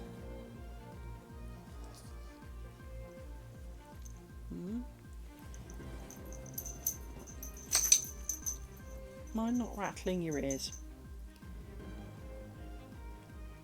The problem is they rattle their ears. I have no problem with them rattling their ears. You can rattle your ears all you like. Just stop whacking me with them when you do it. Which reminds me, where's that gone actually? I have to go looking for that. Anyway, so this hasn't turned out so well, has it? So that goes on here like this, around that finger. And this goes up here like this. I do find this a bit cack-handed for me, because that happens. It comes off my fingers and I don't notice, and then I look up and it's not where it should be. But where are we at? We're at the corner, so I need to do 5 and 9. So.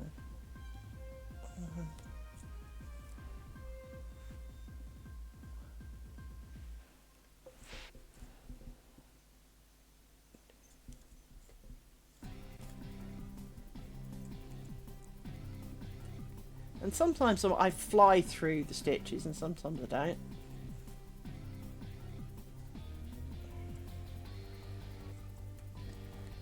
Mainly because it does this and twists, and oh well, you can just let it go and it will untwist. Well, yeah, you can, but it doesn't always, and sometimes it actually twists even more afterwards, which is kind of annoying.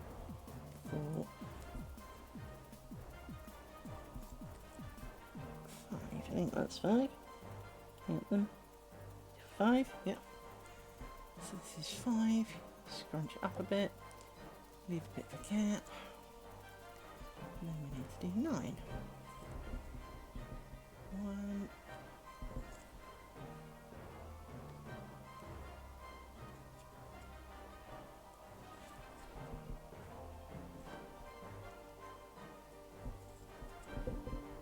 2.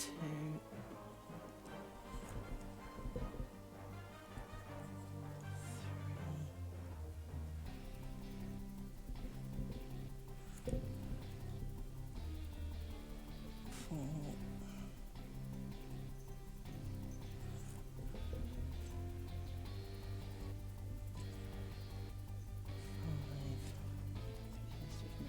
Again. Yep, 5. Still on count. 6. Let's make this longer. So I can have a bigger gap. 6.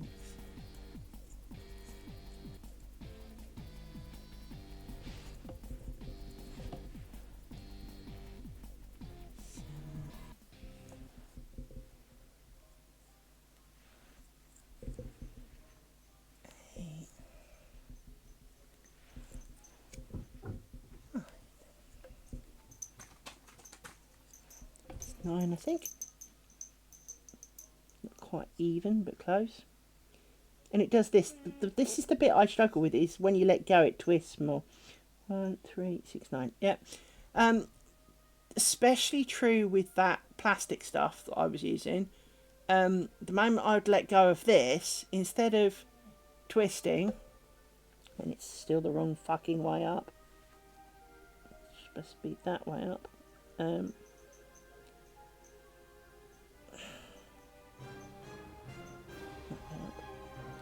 The biggest problem I have was it would kind of, and so when you come to a ring, you can't just clamp on it and pull, because it would twiddle into a slug. And again, I think that's partly the plastic part of it. Whereas this kind of wants to be flat. This kind of wants to do the right thing, if you know what I mean. So, for example, this. How many of these do I do? I can't remember. Hang on. Let me quickly click on my thing. I've got a thing on my computer that tells me how I'm supposed to be doing. There it is. 8, 8 and 4. Okay. So, without turning this now, you take the blue one and you do magic ring thing, and then you drop it. This is the problem I have, is that I keep dropping shit, and so then they tangle, and then they get really annoyed with it. So I need to put you up inside here. That's it. And for you to fuck off, please.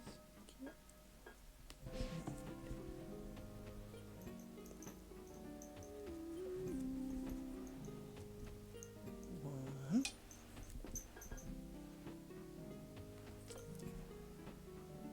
Two.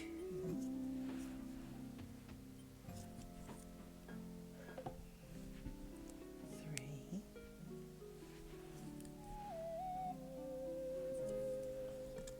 Fuck off!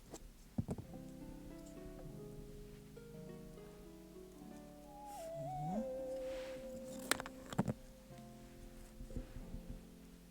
5. Everything just catches on everything. 6. Which is why I'm not calm doing this either. 6. 7. And a half.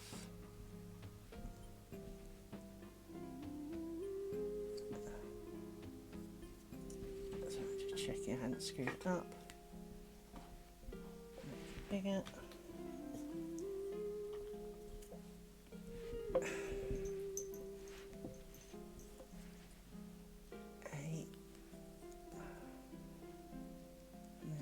PK, and then we do 1,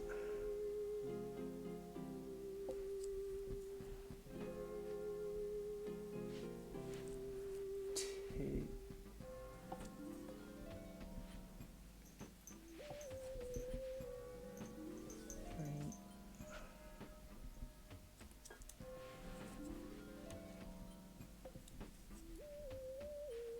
4, and then we do another PK.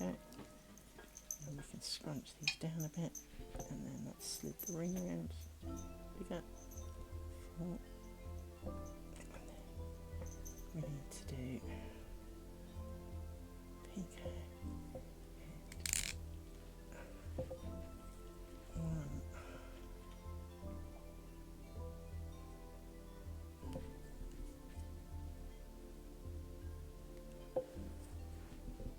2.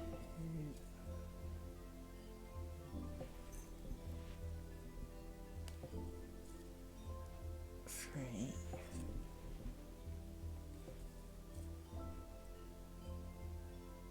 4.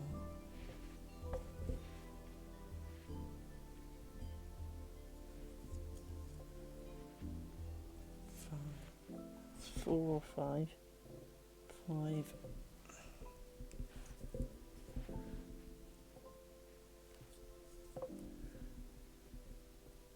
6. 7.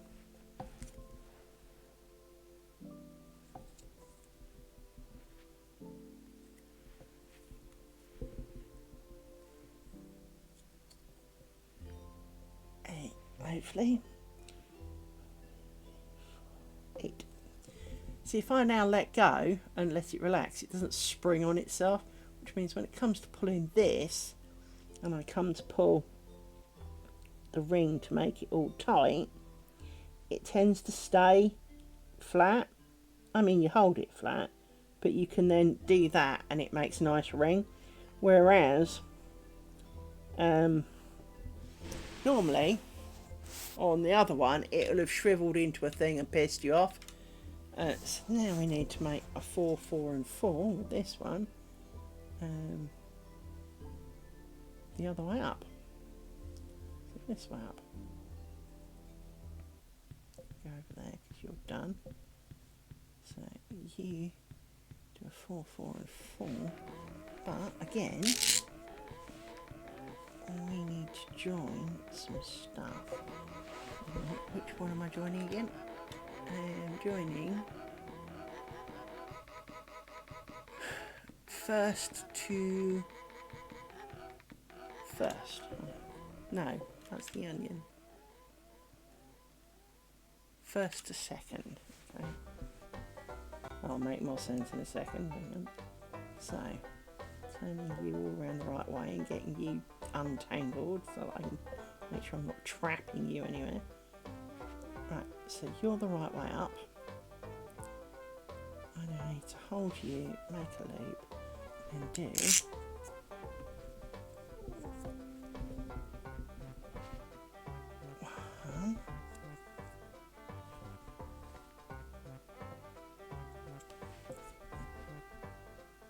2, 3,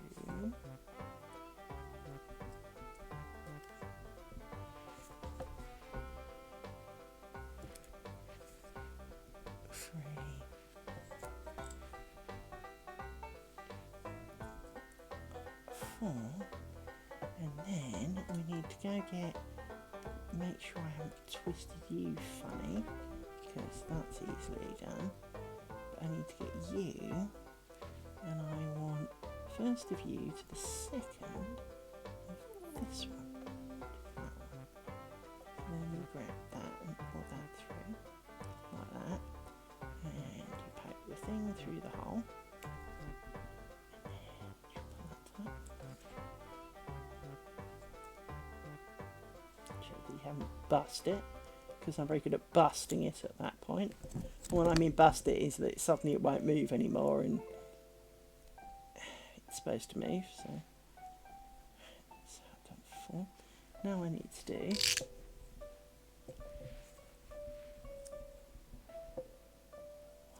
1. So this is what I mean, is that everything, what I really want is for this to like hook on the end of my finger. I want to hook on the end of my finger so that it stops catching round my finger. 2,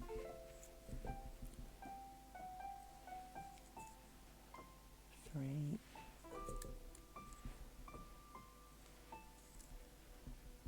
4. 1. No, it's only 3. Blind cow. 3,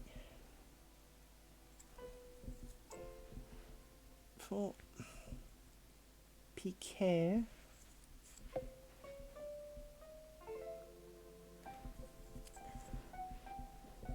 That's 1.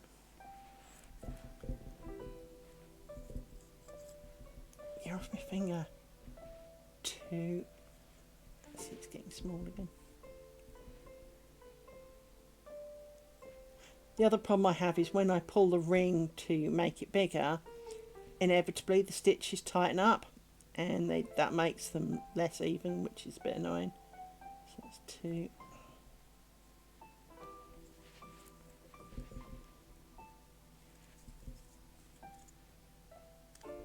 3.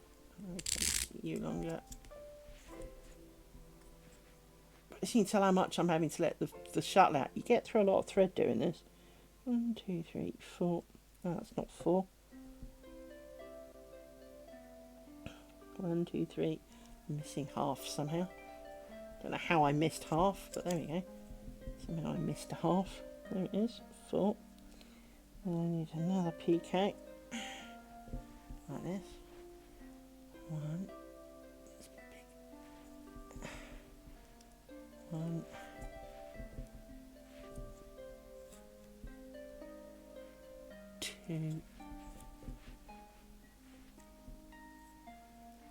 3,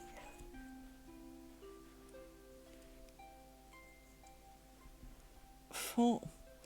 So I've got 1, 2, 3, 4, 4 parts. That's alright, that's what I wanted. Give that a tug, like this. So go into a little ring like that. And with any luck, that's what it should look like. There you go. So I've managed to leave a bit much of a gap here by mistake.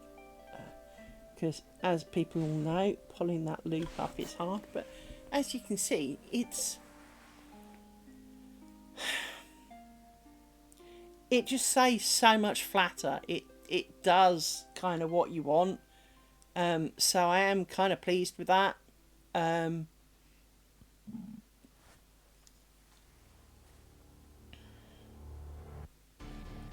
it also makes it look a lot more even, because it's not constantly, I mean, I'm still a bit sucky on the whole onion thing, but it tends to be naturally flatter. So I need to try the new thread, see if I can do better with the new thread. It's not that I can't with the old thread, do not get me wrong. It just tends to twist more. There's one. There's the other one. Right, let me see if I can demonstrate this, because here are two very similar shuttles. I mean, it's slightly thinner thread, right? Yeah, but which is good because you get more on a shuttle.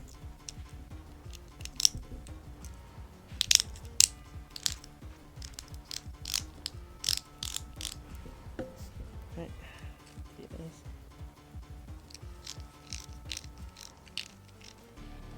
Right, because this is not going to be the most serious thing in the world, I'm just going to do a lazy double overhand knot thing.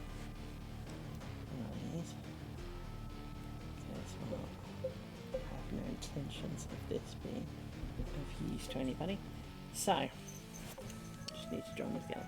So, for example, if I do this with this, let's see, hang on. Yes!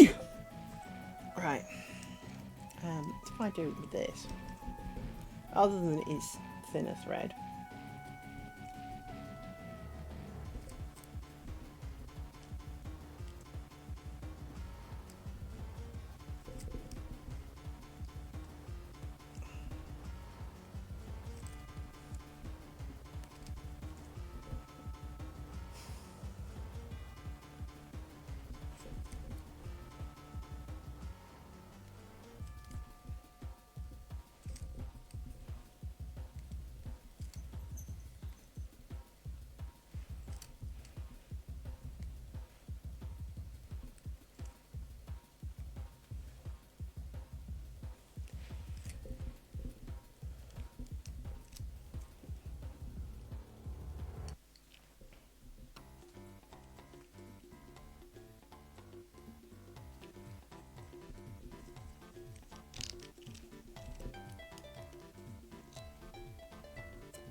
one more.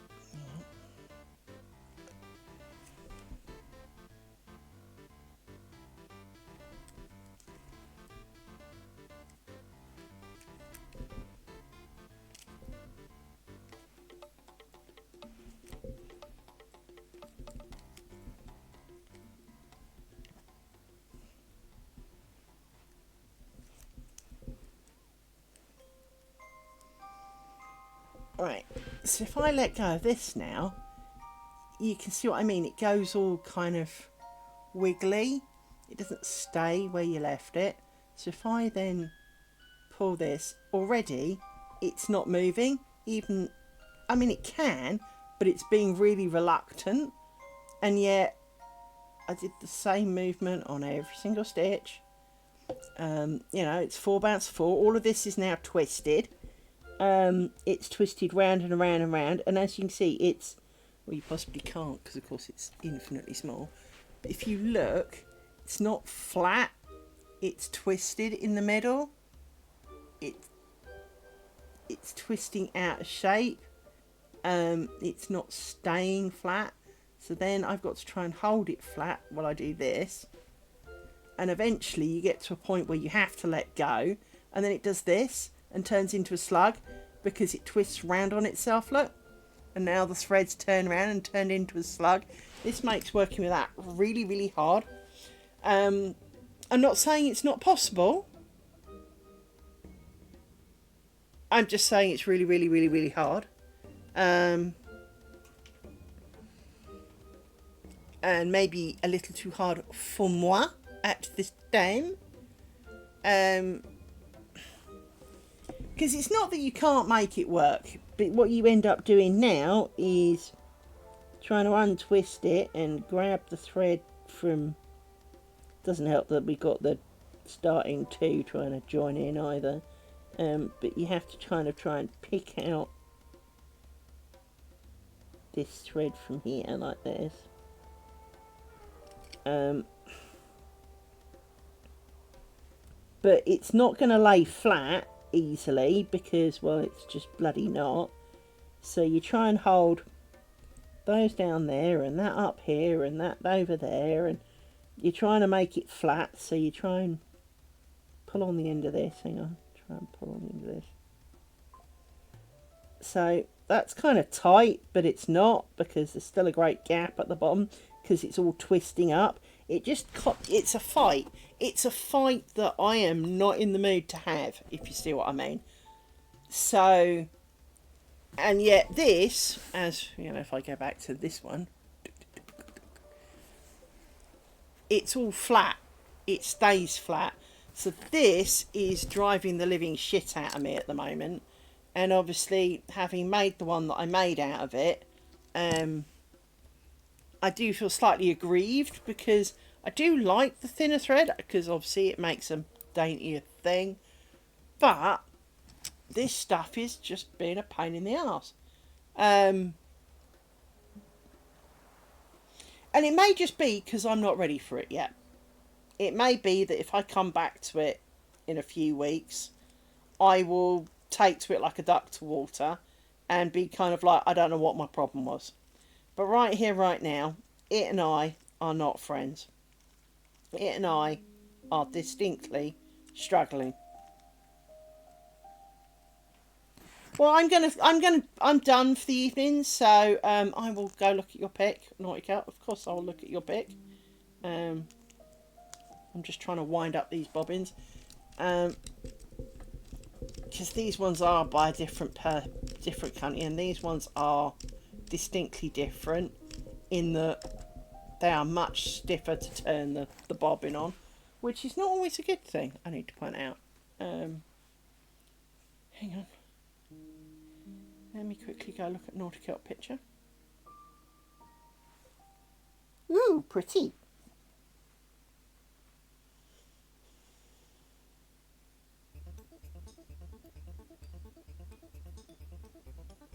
That looks good, Naughty Cat. I like that.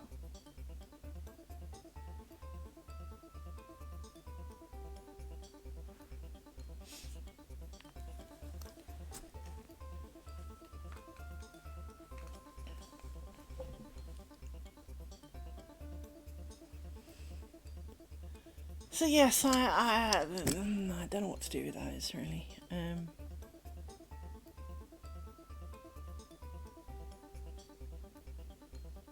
But I've made like a quarter. Bear in mind, this is a quarter almost now of this in a lot less time. Not that you can see it because it's pointing to it, but this is like a quarter of a square. I made this in a lot less time than I did the brown one because it's not fighting me back. And fighting back.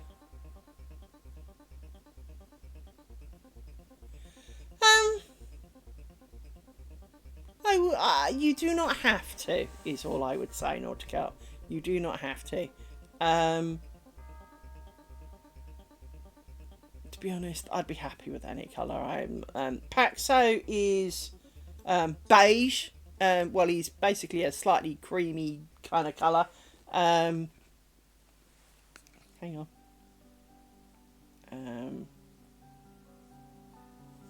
Bear with me 1 second. So in the corner you can see Paxo there. There he is. There's Paxo. He's a kind of cream colour, creamy beigey kind of colour. He is not a proud boy. He is quite happy. He sits there a lot, minding his own business, watching the world go by. So, you know, but as you say, something for keys is always a good thing. Normally I'm really against bright pink, but that bright pink thread that I got, only because it was with violet. Bright pink and violet, I can't, hence these two, to be honest. Methylated spirits and hot pink is a combination that, although I don't do pink as a general rule, methylated spirits and hot pink are a great combo to me. And I noticed this as a child, and I can't explain it. And there was something we had, and it was, I'm thinking pottery, but it can't have been pottery. But there was something that basically violet, and so it was something methylated spirits and hot pink. And for some reason that works. Hence, I got some in as close as I could get. Just because, well, methylated spirits and hot pink did. There's just something about the combo that just works for me. So, much as I don't normally do purple or hot or pink, the kind of methylated spirits hot pink combination is a goer, and I don't entirely understand it, but it's a goer for me. I quite like it. Speaking of which, let me get my Sharpie pen. Hang on. That's not Sharpie pen. Where's my little Sharpie pen? That's not Sharpie pen. That's a Sharpie pen. So while I remember, I'm going to write the sizes on the bottom of these, because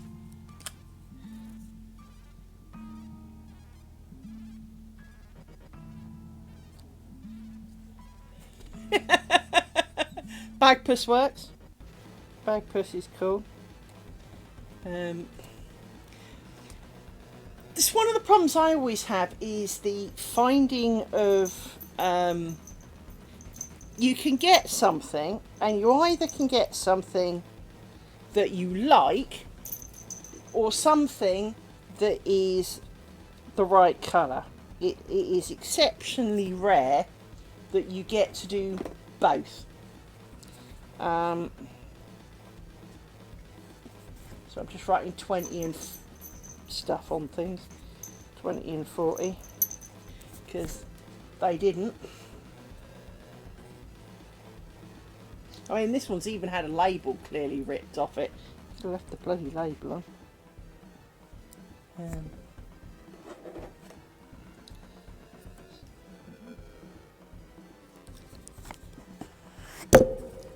He's made a leap for freedom. So I'm writing 20 and 40 on the bottom of these, while I remember which is which.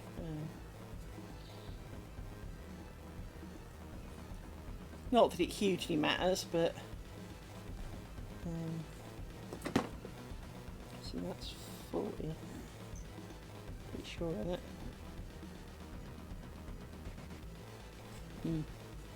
Undecided. You're 20. See, if I'd done this before I combined the boxes of 20 and 40, it would have been a fuck of a lot easier, wouldn't it? You're 20.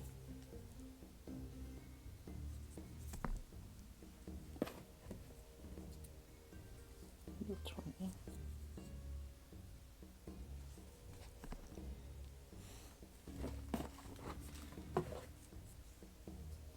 You're definitely 40.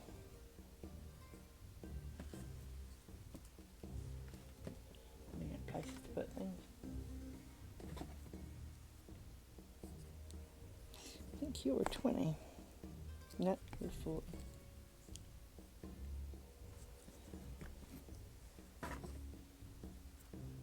You're a 40.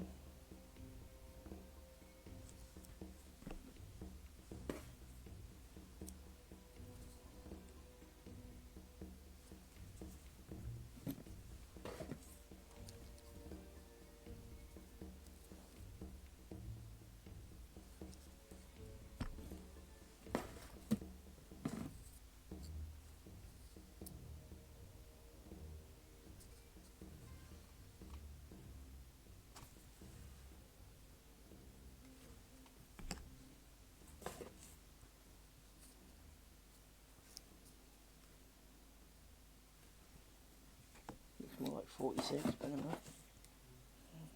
40.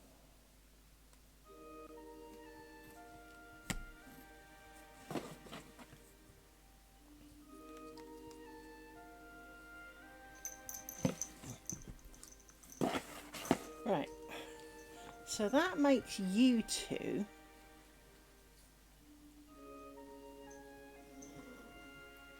40s. I'm bordering 6 and 4, 5, but anyway. 4, 2. Ouch. Got a loop on my finger. And you 40. Here we go. Let's wind you around like that. Just to keep you out of trouble a little bit. Here we go, like that. So, I think I labelled them all. You're 40, that's good. I did write 40 on you, good. I've got 20 written on you, that's good. You're 20, yeah. So, and I did label you, so. Did I only buy 4 of those?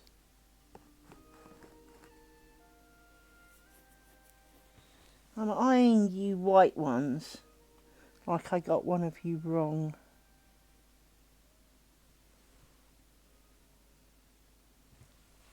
So you're definitely 40.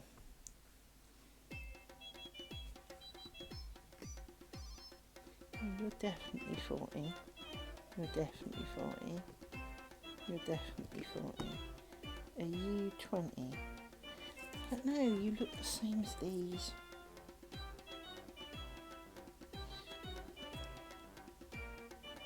You do look the same. Maybe I only ordered 4. Yeah. See that or I lost one. Which is also distinctly a possibility. Anyway. Put these in here. Yes. Put these away.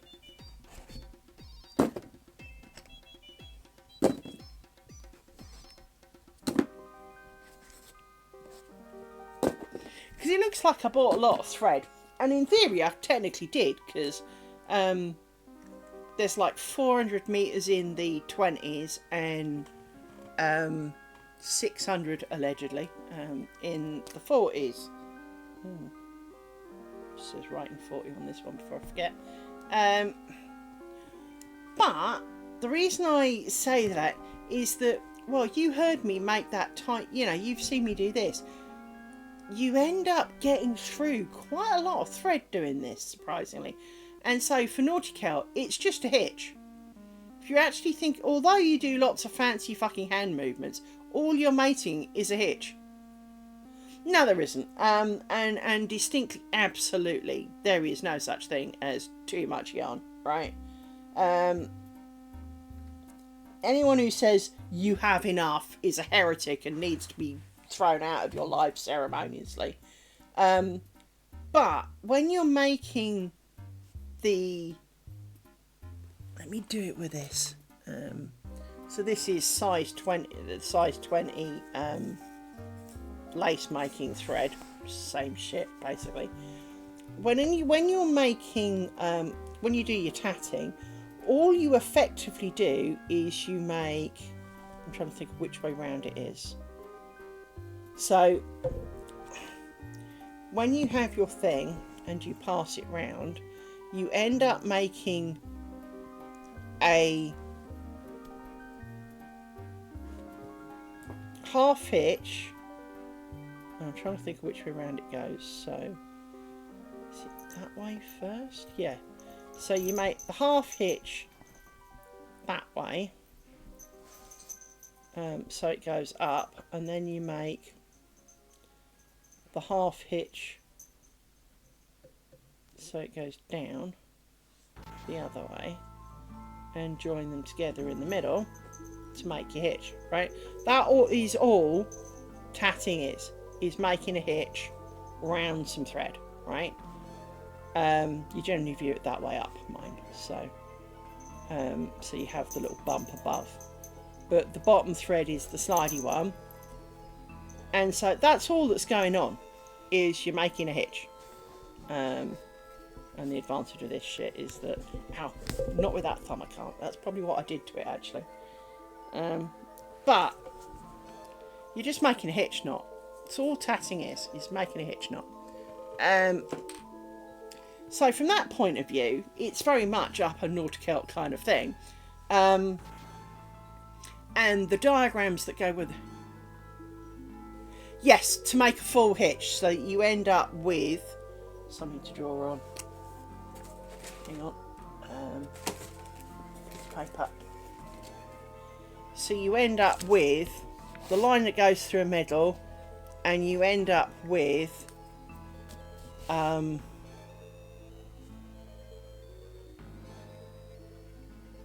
to make it so I think of it right. So it goes up and round, and you get the bar, and then you go up and round, kind of like the other way. Yeah, so it's a clay pitch, but you end up with round the piece of thing in the middle. I'm not very good at drawing knots as lines, but you basically end up with pi with a string going through in the middle, like this. So that this comes round and joins up, you know, kind of up here kind of thing. But you end up with a bar at the top. If you look really...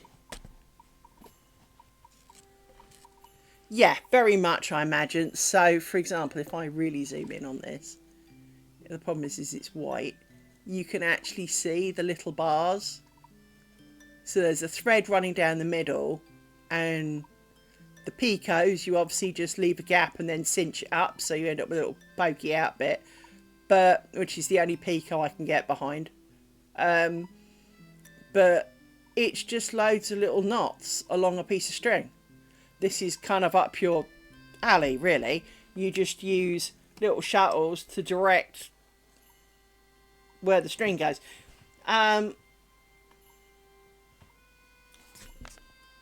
It's just a fancy, lacy piece of shit, really. Good way to waste some thread. I do quite like how it turns out. I mean, this stuff, lacy stuff, off the end of my finger, hang on. This stuff, obviously ends up really light, really impractical. That's the kind of word I was going for. Whereas if you made a doily, if you made a mat, if you, obviously not your kind of mats, I'm talking like rug mat, you know, kind of mug mat style. If you made a mat out of this stuff, you know, of tatting, if you made a bit of a shawl or a scarf, while a lace scarf could look very decorative and obviously could pass through the eye of a fucking needle, this stuff wouldn't pass through the eye of the needle, but it also would wear better because there's a bit more to it. It's not as delicate. You're not so likely to snag. You know, if you snag it, it might survive. Whereas this stuff will just go ting, because obviously each individual thread, while it gets twisted with a friend, it's not like this where there's like, you know, any given point, there's arguably 3 threads the whole time, because there's a front, the back and the middle. So this, I think, is stronger in general terms. So if you're going to make a shawl, I mean, lace shawl, not, this would be it. This would make a much better one than that stuff. Because, as I say, you walk past, a gnat and now half of it's fallen apart.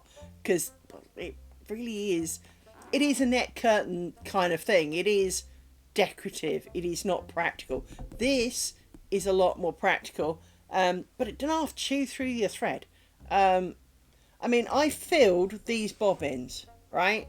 Both these bobbins were full, and as you can see, from making one square, this hasn't taken so much of a hit, because for all of these little ones, it just goes loop around the middle. But this one that had to do all the loops, so it does all of the knots round all of these in the middle, and then is the core for that. It's half a bobbin. It took fucking ages to wind, because that's a lot of thread. I mean, I haven't measured it, but that is a lot of thread on there. And to be honest, I don't think, because I started out with 4 bobbins, and already you can see this one's looking skinnier. This one not so much. I don't even know I've got enough thread to do one on with this thread. I mean, you can join it obviously, but it is kind of one of those portions for me that I think that kind of disturbs me, in that sense of you get through so much more thread than I expected. I think that's the best way of putting it. It's a lot more than I expected. I'm not saying that it's wrong, it's just a lot more than I expected. I mean, it's quite logical. It's the same as lace making. I mean, with lace making, you can tell how little it twists by the fact that to make my 1 metre mark, we've put 4 metres of thread on this, and I'm expecting to have some left over. Well, if I made 4 metres of this, I'd use 4 metres of one on the inside and like 12 of the other, and you're like, it's quite a lot. I mean, obviously I'm guesstimating, but it feels a lot more usage. And so if you've got, which is why often you'll see one shuttle and the other end is not another shuttle, it's attached to the ball. And obviously if you can use one shuttle to do it all, then this is the core that goes and takes the shortest path. The longest path is fulfilled by the bobbin, because you almost, that way you can at least get it in one piece. But this is not one you do as one bobbin. You can't really do it as one bobbin and a ball, although I'm sure you could if you tried hard enough, because I'm really sure you could. But the principle of is that you use 2 bobbins, so I am.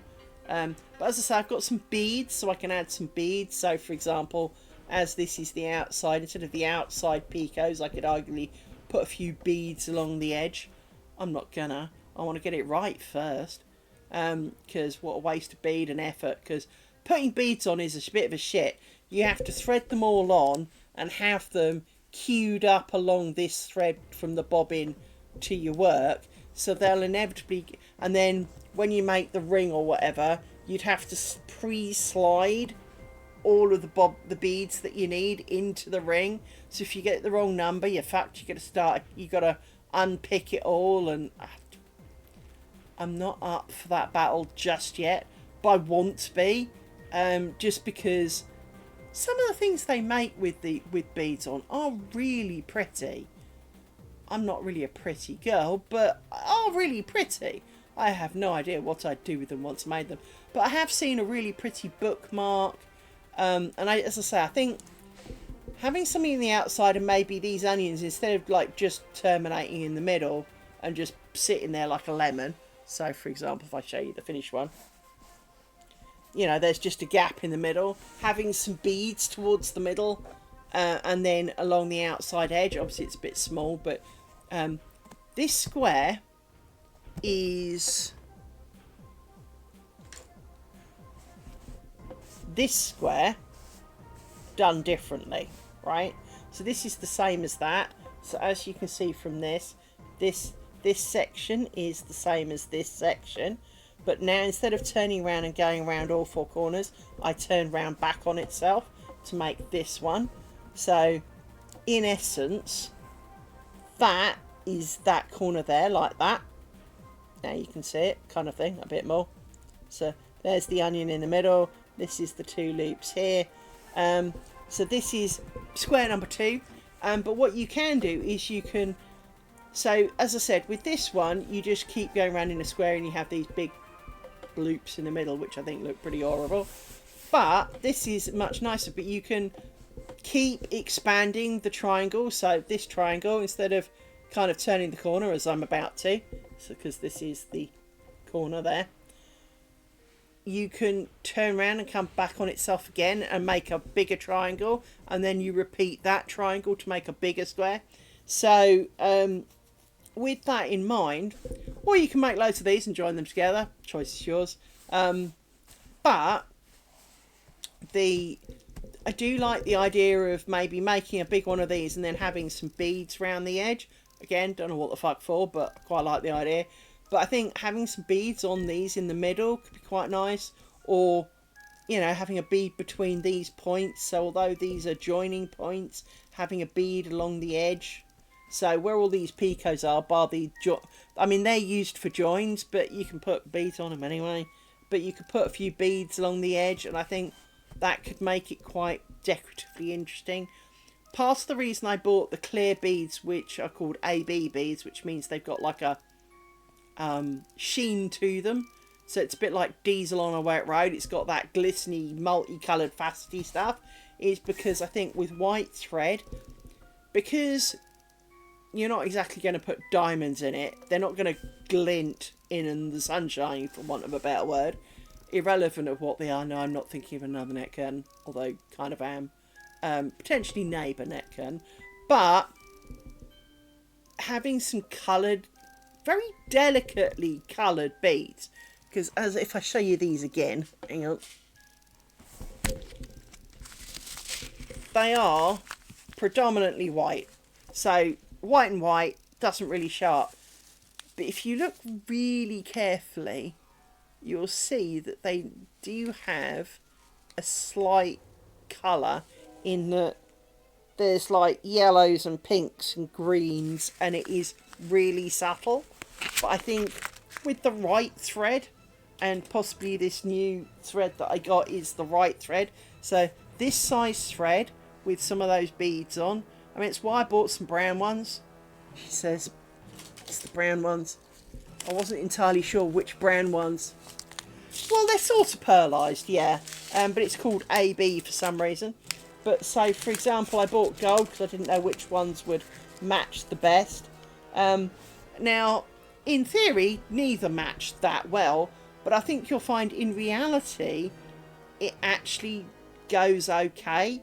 Probably these would be slightly better because this is a cool brown. Both of these are a bit warm, for want of a better bird terminology, but these are all AB beads, so they've got a yellowy glistening. You can possibly see it better in those in that they're brown, but if I do that, you can see that there's colours in there.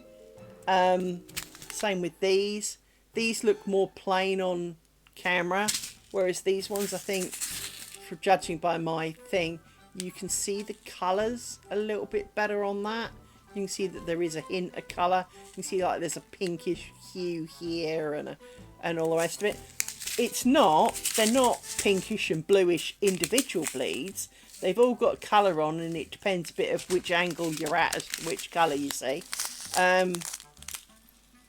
But I do like that idea. I think just having that little bit of something could be nice. It might be a good bookmark for neighbours, maybe, you know, Christmas present kind of shit.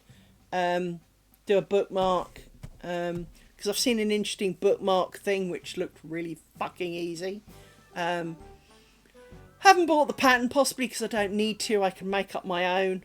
I know it sounds really kind of brave, but if you make a loop, you know how big it will be by how many stitches are in it.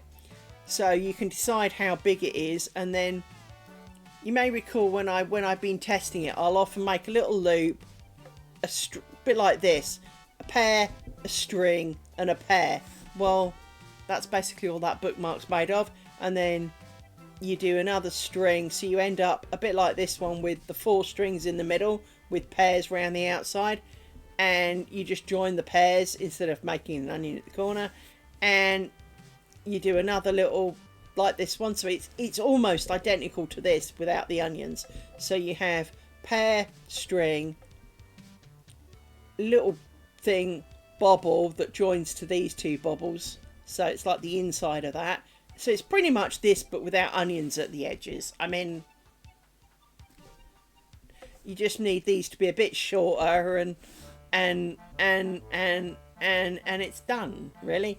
So and basically they then joined it, making it kind of continuous, but even I can probably work that out, and because we know how to turn it back on itself, because that's what this is. So realistically, you know, this would be the outside, and you do that and you keep it on the inside. So it's very, very similar, and that's got, you know, that could be all right with some beads on the edge. Because they are 1mm beads, I still laugh that it says choking hazard. I mean, seriously. Choking hazard. They're 1mm, dudes. I think these are grey. I think these were grey, not blue, but they kind of look slightly blue. But again, these can work really well because it just gives it a tiny bit of colour. But again, these are the AB beads, so if you look really carefully, yeah, you can see the colour just on camera. It is a real subtle shit. But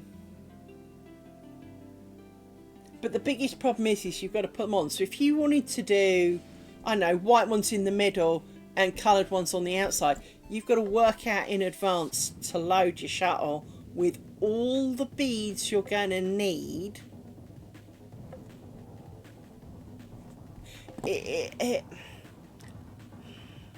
That's, I think, the bit that puts me off most, is all the beads you're going to need.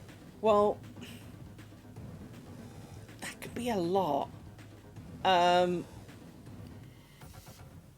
they obviously don't wind round your bobbin, so yeah.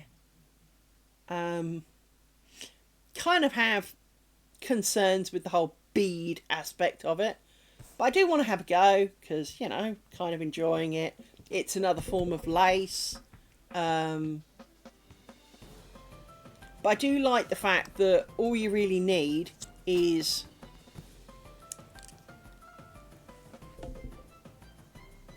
that's it. There is no, you know, you can have a tiny little pouch and keep it in your pocket for when you're bored. You know, it's very much a thing to take and do in the doctor's waiting room, right? Because you don't need scissors, you don't need pins. I mean, obviously you do eventually, but I mean, let's say you finished one square. Well, of course, what you could do is go along the string a bit, tie a knot in it, and start the next one.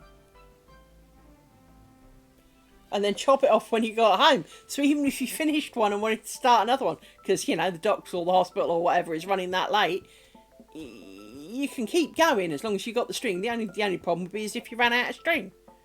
I mean, I say string, thread, whatever, yarn, it's all the same shit. Just like, you know, it's a bit like, when does a stream become a river?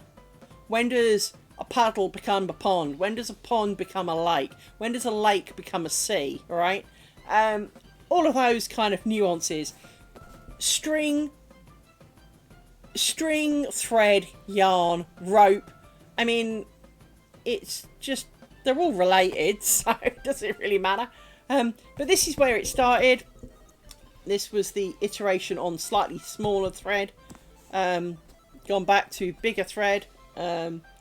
Because, well, it lays flat, and the other shit hadn't arrived. Of course, it's now arrived, so I'll probably finish this square, which will be the same as this one, and then I will try it with the new thread.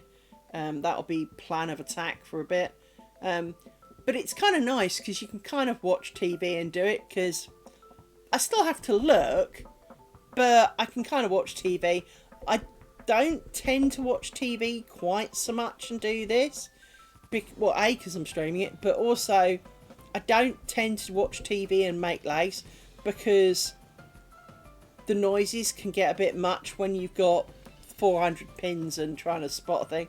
Whereas this, the work's in my hand and you stab your hand, it's a lot closer to me, and so my pitiful eyesight, I just take my glasses off and do it. Which is again an advantage. I can just sit there. I can't then see the TV, I need to point out, even though it's on my computer screen like 2 foot from my face. I can't see it, but I can see enough of it. I mean, I can see the blurry things, so I know roughly what's going on. Even, you know, I might not be able to count the fingers and toes, but I can see them. Yeah, it's such a shame that this is so difficult to work with. But the new stuff, which is the same size, does seem like it will be a bit more amenable, so I am really keen to have a go with that. To the point, if only I had... If these two weren't yellow... So I have 2 more of these bobbins. If these two weren't both yellow... it goes. I'm struggling against the swimming upstream at the moment, but I'm doing alright. But if these two weren't yellow, they weren't both yellow, i.e. I had, say, a green one or a purple one. It was just my luck that out of the random colours, because 2 of them were yellow. 2 of them were known to be yellow, and as I said, I can't tell you which is which now, because they are the same. I can't see the difference. 2 were Millwood and came out only in yellow, right? Which is, well, definitely likely one of those. One of these and the blue one were random colours, but it was just my luck that I got another yellow one, right? Slightly disappointed. But,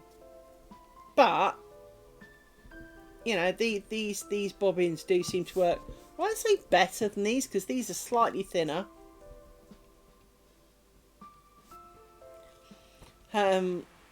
Everything I seem to do at the moment is an uphill push, especially at work. Everything seems to be uphill against the wind, and for no apparent reason other than it is. It's almost like, I want to turn this on, dunk. It's not turning on, dunk. It's not turning on, check everything, dunk. And then eventually go, oh yeah, but it's now taking you 5 minutes to turn on something that should have just gone, dunk. Right? Everything doesn't work the way that it ought to. Everything, well, like the thread. You know, I ordered Vega thread. Here it is. Thank you. I mean, I ordered this thread. This is Vega thread. I got it off Etsy. It is 100% polyester. But it and the one that I got from Italy that comes with the label do not feel the same. It's the same shit, allegedly. It's from Italy. It's supposed to be the same shit. But it ain't the same shit. Well, they're both the same size. These are both 40. So this and this brown one. I did get white in it as well, but this I was showing earlier on stream. The problem with this stuff, I've got this in 20 and 40, and I just bought some 40. I should have bought 20 of the official stuff. This is half the price of the other stuff, which was an indicator that. But it says it's Italian Vega. It claims to be. It's made of 100% polyester. So in theory, how fucking different can it be? The answer is this fights back. And I showed this a minute ago in that I made a little bobble. So I made a 4-4-4-4 with a picot in between and tried to close it. And it twists, it shrivels up, then the bottom of the loop twists around the actual tatting, so then you're trying to undo it. It just fights back. Whereas, if I just tie a knot in the end of this and then give it a little bit of a twiddle, the knot comes undone. The new stuff feels more like cotton, because this is crocheted cotton, more like cotton with almost a dimethicone hand lotiony slip on the outside. It's more, you know, in nautical terms, it's more like a waxed cord, right? It's more like it's, but it's not. It's 100% polyester, so it's still all plastic. But it feels more like cotton with a of coating on the outside. It's really hard to explain, but it's the nearest explanation is the difference between dry skin and having put a really micro thin layer of hand lotion on, and you know you've rubbed it in, you've given it 10 minutes, and now there's a slight slip to your skin. That's so this one feels like plastic. And it's almost, and the other example I gave was, it's a bit like the difference between that hard crinkle plastic that's atom thin, but it's crinkly and kind of likes to be flat, and cellophane. In the cellophane will crumple up and stay crumpled up. The hardwood stuff will go dink. And that's what this is like. This undoes. The new stuff that I bought, so this stuff doesn't. This stuff stays in the knot that you tie it in. Therefore, because one of the problems I was having with this was that you'd tat away in it, and then if you put it down because you needed a piss, answer the door, you know, scratch your head, drink a drink, it would undo a bit, so the stitches would become uneven. She says, looking at some of the caster sides here, doesn't really, I've got various dead bits of where I screwed it up along the way, but it just seems to be one of those kind of, it undoes itself a little bit, and it just fights back, whereas this stays flat. This wants to twist.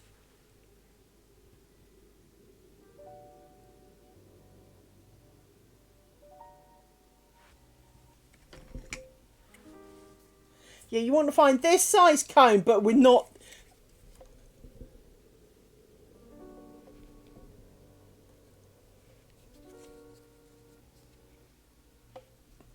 So this is stuff I got off Amazon, and when it said 40, I thought it meant 40, not 40, because of course there's different ways of measuring 40.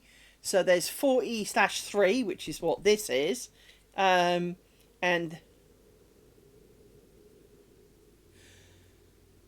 no, but some of that is possibly because I'm new and stupid. I mean that genuinely, because I am new to it, and I am, you know, more cack-handed with it, and, you know, I saw that clock. Thank you. That's right, my clock just did a I'm checking and resetting flash. But I bought this off Amazon, which, you know, if we could get it in this size cone, hey, that would be great. This stuff is possibly more like, this is more like what you got, in the sense that this is supposedly 40 weight thread, but of course it's 40 sewing weight, not 40. Because in case you don't know, when you buy like this thread, I was looking on their website, and if you actually look at this, hang on, where was the thing that I pulled up a minute ago? Not that one, not that one, not that one, this one, right. So if you look at this, this is the Ariana thread. This is what I thought I was buying off Etsy. Actually, if you actually look at the sizes, This is weaving terminology. This is 30/3, 40/3. This is weaving terminology. And if I click on 40, it will tell you that it's got so many pounds to the yarn and so many things to the thing. And this is, I am 40 times longer per 100 grams than the one, right? And I've got 3 of them wound together. That's what this is telling me, right? In its roundabout fashion, right? Now, they do make infinitely small 123, holy shit, not even going there stuff. But this is the shit that I have basically bought. What I originally got, she says clicking around a lot. This is where I bought it from. I bought it from, but this is the little cones, right? What I originally bought is this stuff. No, not 40 grams. 40 is the size. So I bought this stuff. I bought the 40, but this one's the same looking shit anyway. So this is, it says it's Ariana Vega, but I don't think it necessarily is. Now, I originally bought mine from this lady. I bought my Vega from here. And this is not Ariana. I am no longer convinced this is Ariana Vega. I think this is, like champagne can only be called champagne from the Champagne region. It can be made the same and done the same, but it's not the same. And this, I think, is the difference. While this comes in many shapes, colours, and is reasonably priced and many other things, this is the shit that is fighting back. And this feels much more like a plastic wire than plastic thread. Okay? Whereas, where's it gone? This is the actual Ariana, because that's the name of the company, Vega. This shit, it feels like a thread with a coating, and it's like Naughty Cat said, it feels more like a bonded thing. It's not. It's 100% polyester. They're both 100% polyester. They both sound the same. And sitting on a cone, they look the same, but they don't feel the same. This feels soft.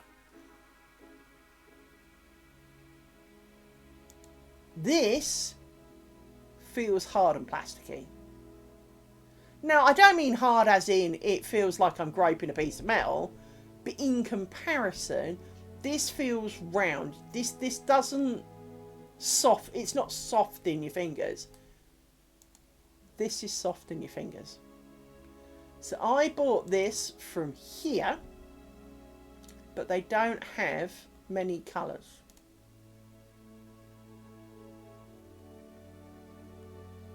This is it. That's the only colours she's got. And some of them are 20 and some of them are 40. So she's really only got a handful of colours. Which would be nice if she did the whole damn thing. I say she. Shows up as Joe, so I'm assuming she. But this stuff is soft and beautiful. But this stuff, I do believe, actually does come in a big ass fucking cone. I mean, big ass fucking cone. Because if you look at what, but the other thing that I want to try is, hang on. So I think, was this the stuff that you said you used? Hang on.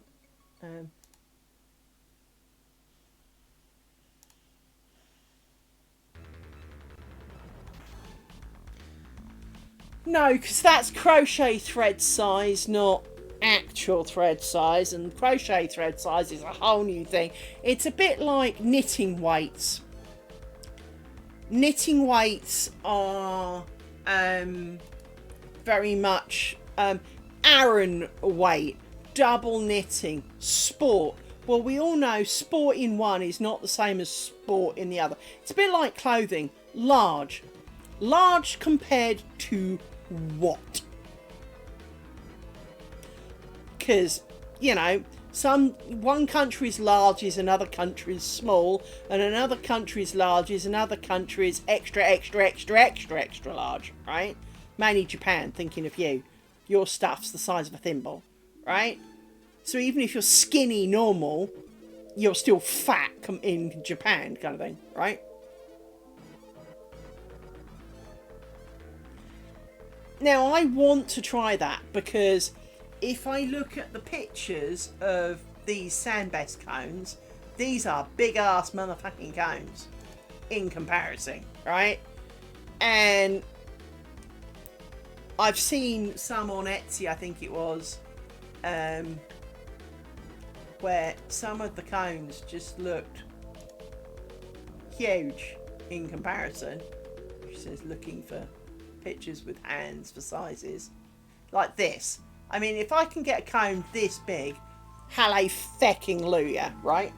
Because, well, that's going to make a fair bit, as long as I like it.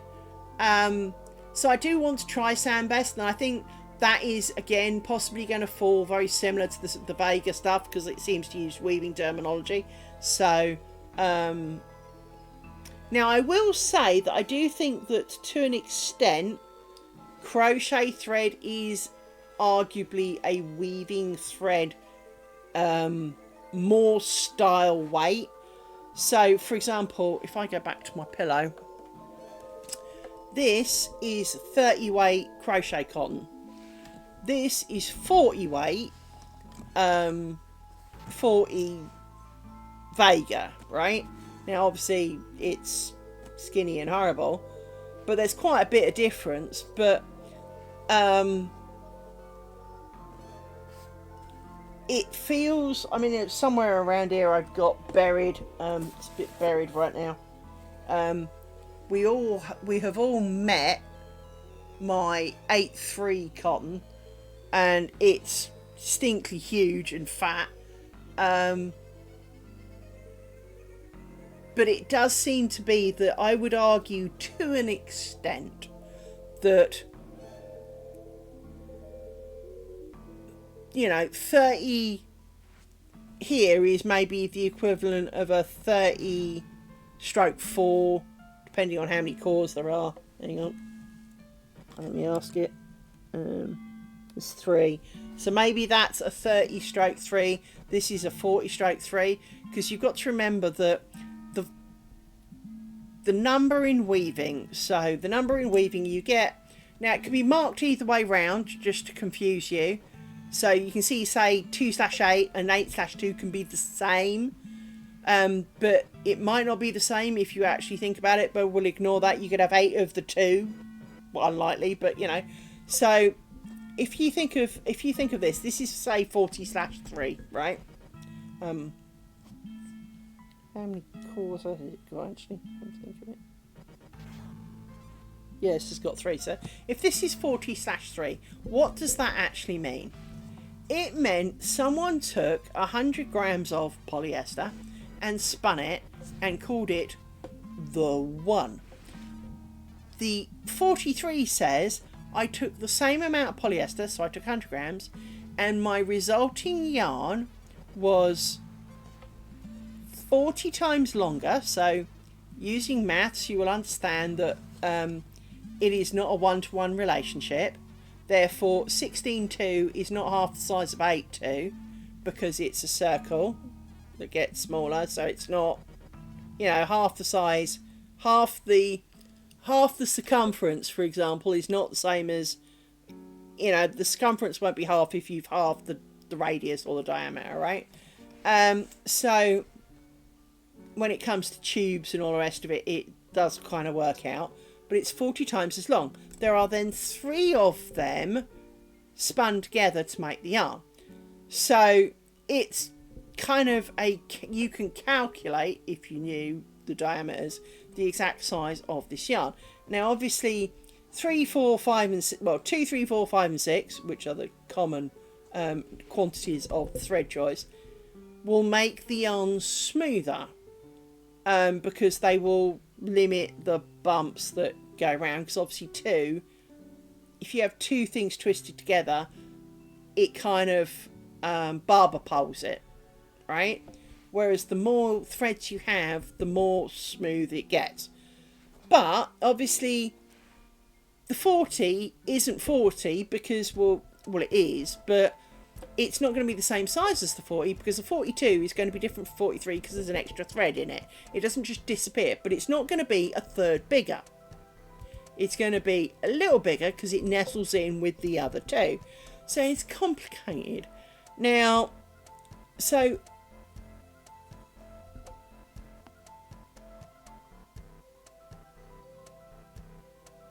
yes,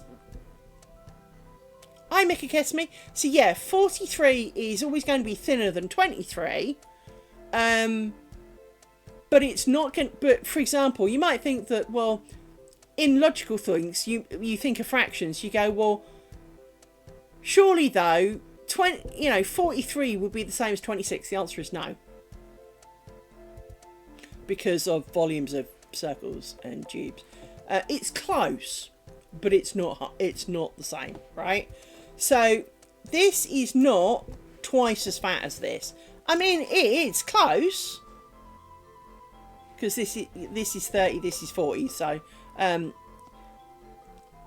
because it's stretched over a thing, it's not a linear scale. It is a slightly rounded doody scale, because of you can do, if you do a thing with calculations in, say, an Excel spreadsheet, you can show how different it works out. Now, I'm not saying for sure that this is 30/3, but there are 3 strands of it, and it's called 30, and my guesstimation is it would be close. I would say it's a bit like 8/2 in weaving terms, which shows you just how fucking weird these things work out, right?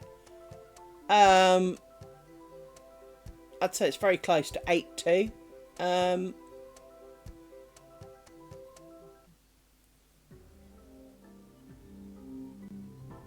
But I think that's part of the problem, is that because there are all these different fucking measurements, it is really hard to compare them, and you can never find a chart that compares all of them.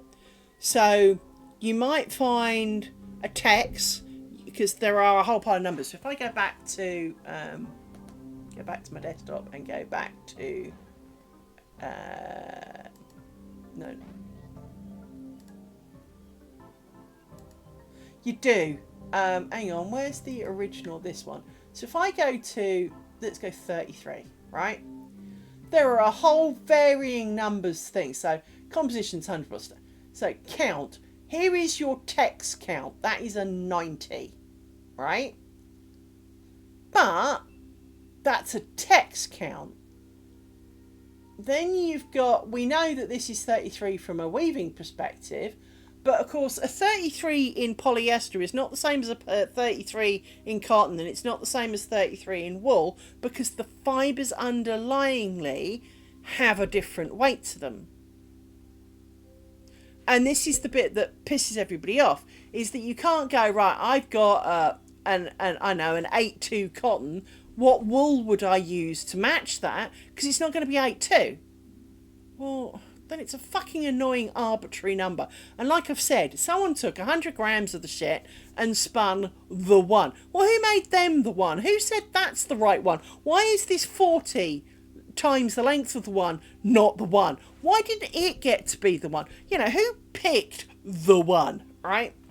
And this is the kind of thing that I think really annoys a lot of us, is that, and here you can see, for example, this Ariana one, this bobbin at 30, well, maybe they should just tell you how fucking wide it is in microns. Why not? Why not just say it is so many microns wide? That way, you know that if you knit, crochet, type, whatever, fucking glue it to card, whatever it is, if it's got the same fucking number, it's going to be the same size. You know?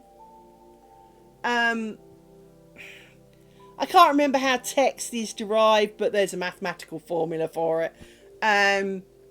But, so here we can see we've got a 33, which would be a weaving terminology. We've got text count. Well, it would, wouldn't it? But then, since when have we ever, as a universe, done something logical, right? But if you look here, the bobbin that this is coming at by default, this 30, has 3,000 yards on it. Well, all the ones I got were fucking, a couple of 100 meters. So, but if you search for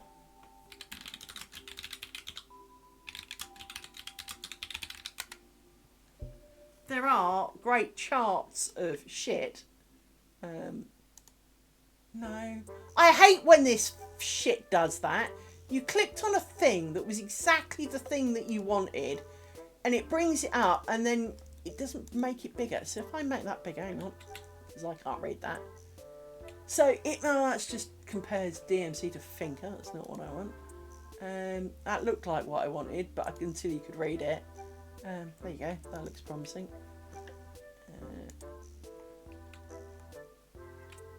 Now it's blurry, so go with it. But they've got appearance, but they've got various different sizes, weights, and I can't read shit on that because it's too fucking blurry, and it's too small at its natural size to be readable. I mean, I'm sorry, but that is unreadable, probably for a reason. Why can't I view the page?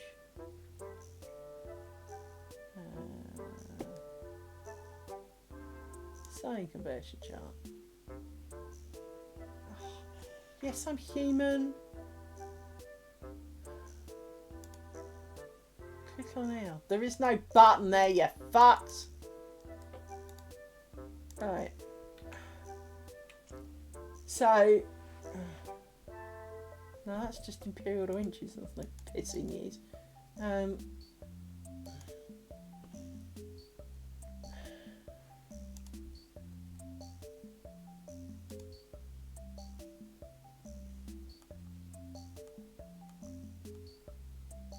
For goodness sake, why can't it ever just take you to the fucking picture? Always used to. It's this one.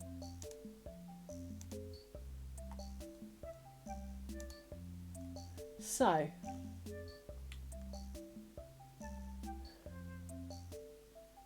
and see, that's diamond grit. What the fuck's that got to do with thread, dude?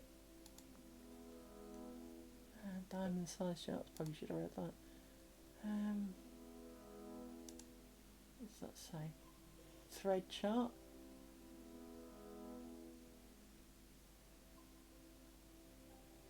See, here we've got a thread chart, but of course, whose thread chart for starters? And there's a page, it says pipe size. I know.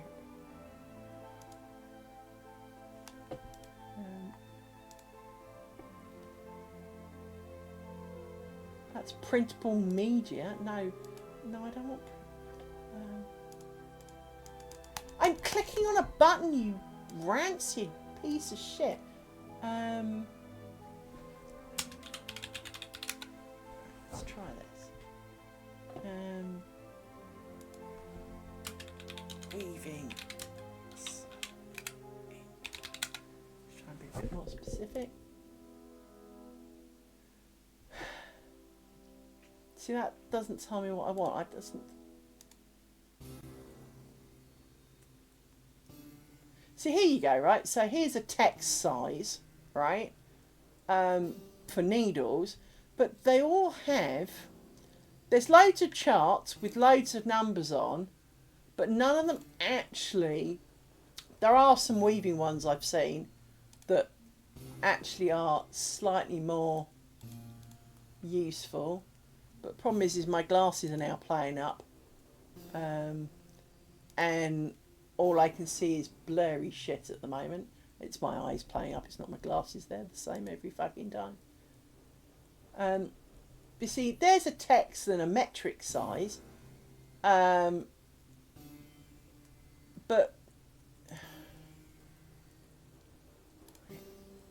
text.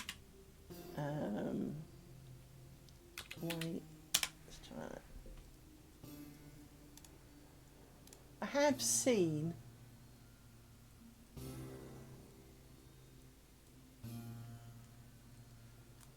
A thing, and I used to have a bookmark, but I bugger if I can find it now. So here's one. This will do. So, for example, there's a text, a weight, a denier, and then there's like a weaving size on top of that.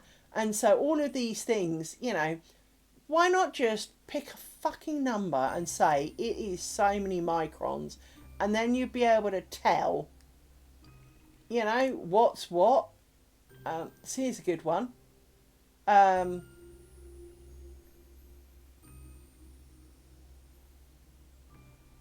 So the difference between cotton and metric, metric is grams, that'll be ounces.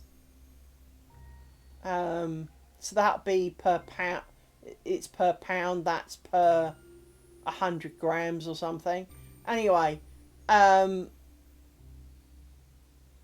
but you know, 30 text is 55 weight. So if you think my 40 weight here is maybe the equivalent of a 14 in cotton, and so hence, you know, it is almost half the size of my 30, because, you know, it's just painful. And it's just impossible to tell. So when I bought this and it said it was 40 weight, because it does, it's fucking not. Whatever it is, it's fucking not. I don't know what it is, but it's fucking not. There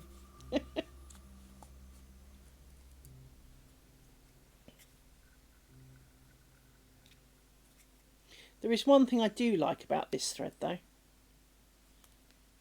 and that is this.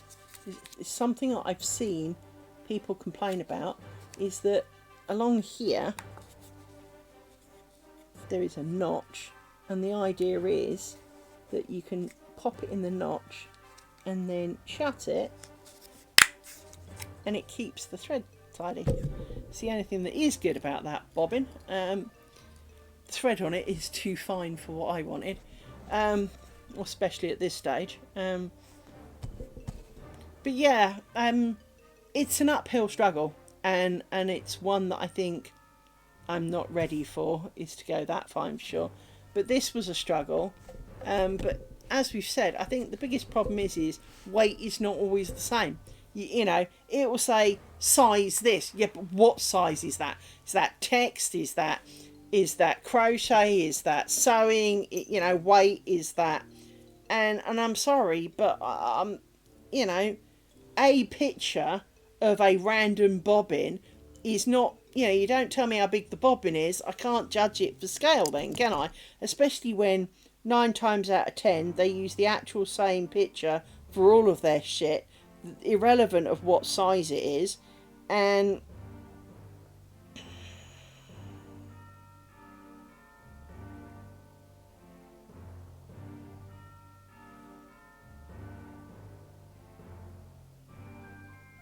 I'm confused.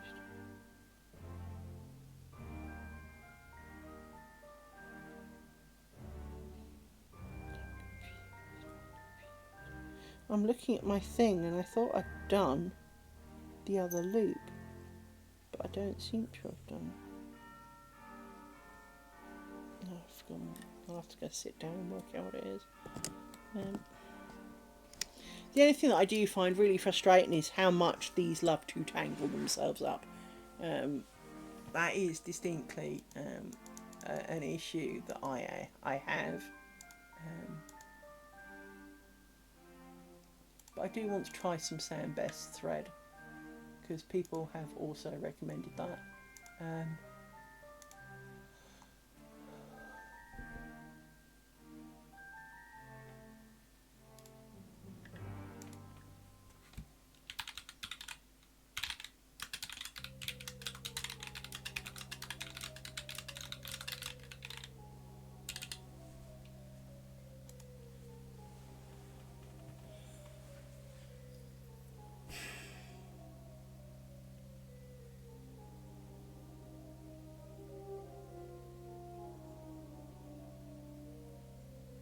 No, and that's the thing is, why should we? You know, if they did a simple, you know, it is so many microns wide. I mean, much like if I go back to this one and pick on this, for example, it tells me this is 0.35 millimeters. Well, fucking, I can cope with that. That tells me exactly how big it is. But from the picture, I don't know if that's an 8-inch cone or a 1-inch cone, right? But now it tells me the actual wire, the actual thread I receive will be 0.35 millimeters wide. I can work with that.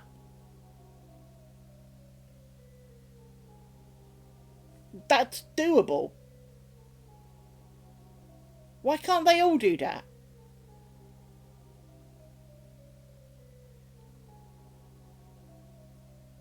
Yeah. So you know roughly how plied it is to tell you how smooth and round it'll be.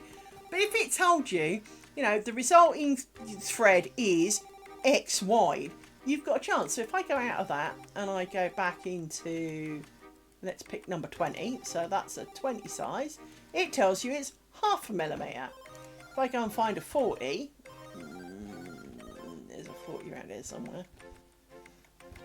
There are 40s. I know there are 40, I bought some. Fuck it. To the top. Wire diameter. There you go. 0.25, right? You now know that 40 is 0.25 millimetres. Well, that's good. I can work with that. Telling me it's size 96 of some arbitrary number that means nothing in the universe. It's a bit like we discussed Fahrenheit and centigrade the other day. You know, there is this little bit of you going 40 watts. You know, this is 40, but 40 watt. It's a bit like your gas meter. Everyone's got electricity and gas meter. Now, we all know that a 20 watt light bulb is dimmer than a 40 watt light bulb. But if you looked at a random light, what is technically a watt? Well, who the fuck knows, right? It's a measurement of brightness. But it feels a bit arbitrary because 100 watt is not 5 times brighter than a 20. It's just brighter, right? You couldn't, you know, the difference, if you had an 80 watt, you'd go, it's a bright light. That's about as far as it goes. It's a bit like, so your electricity, you've got, you know, oh, madam, this quarter you've used 1,000 electrical units. Have I? Yeah, okay. Madam, this quarter you used 100 gas units. Well, they're not cubic meters. And how much gas realistically comes out of, say, the ring on your hob? Who the fuck knows? You don't have a flow meter on it. And so if someone said, you know, if the gas board say to you, oh yes, you've used, you know, 2,000 units, you can't really say, no, I haven't, because you can't prove it. It's not like, oh yes, so I did, I've kept them in a box. I've counted them. You can't. You have to believe them.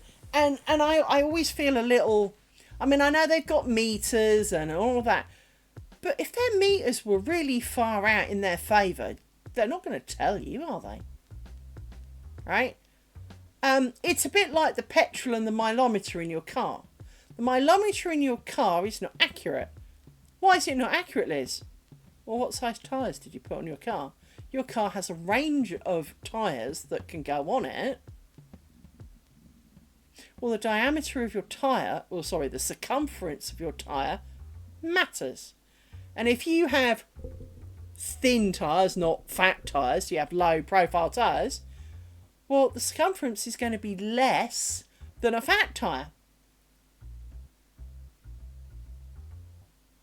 Therefore, the rotations of a wheel are going to take you further on a fat tyre than on a thin tyre. So your mileometer is more, your speedo and your mileometer are incorrect. That's why they always say you have to allow 10%. because, you know, it can't be 100% accurate. It's going to be an approximate, because how much air is in your tyre? Because if it's not fully properly inflated versus overinflated versus, so a fat tyre overinflated versus a thin tyre slightly unflated is probably a quite noticeable few inches. Now, we may only be talking a few inches per rotation, but the more miles you do, that's the more inches you do. Because your car actually doesn't know how fast it's moving. Otherwise, if it plummeted in the sky, your mileometer would go round, right? Your speedo would go up. It doesn't. It only... Yeah. And then, as Buddy's pointed out, then you've got tyre wear on top of it all. So now, you know, a brand new overinflated fat tyre versus a fairly well-worn, low-profile tyre, slightly underinflated, and you've got a really considerable difference. And this is the problem with this shit, is if it's tightly spun, if it's a heavier weight thing, then it's not going to be as fat as a lighter weight thing and for the same amount of weight. Therefore, weight of one in this versus weight of one in another isn't the same. And it's, you know, it's a bit like, you know, the maths question, which is heavier, a kilo of lead or a kilo of feathers? Well, the answer is neither, because they're a kilo. But by volume, we all know that the kilo of feathers is going to be fucking huge, and a kilo of lead is quite, you know, quite small. You know, it's a handful. And so there is this difference, right? And this is what makes the problem with threads, is that 100 grams of whatever spun up, even if it is spun to, I don't know, using the same pressure, the same draw, the same, you know, mechanically done, well, 100 grams is going to be a different length of a heavy fibre than it is over a light fibre. Just is. It's the way it works. And so I do appreciate that, you know, the only true way you can do it is knowing the fibre. There are often charts of weaving charts, there is, of comparison shit for weaving. So,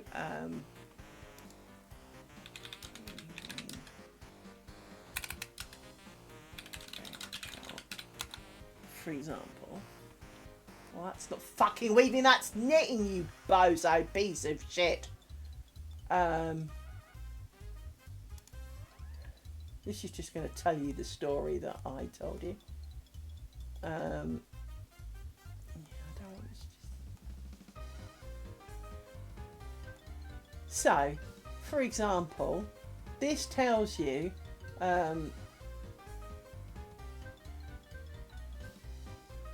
but it doesn't tell you what fucking size it is. Right, 3-2 organic cotton. So for 8 ounces you have 630 yards, which is 1,260 yards per pound. This is a constant. This, of course, is not. So here you can see that this, even though it doesn't say how big it thinks it is, this has more yards per pound and is still cotton. Therefore, it will be thinner than this. Again, they haven't bothered to tell you how big it is, but this is cotton stroke linen. Now, linen is not the same weight as cotton, therefore, you know, but there is somewhere,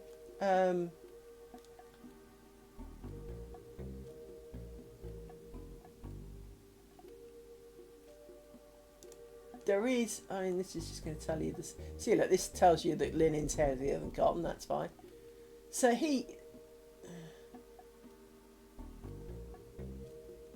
but as an example,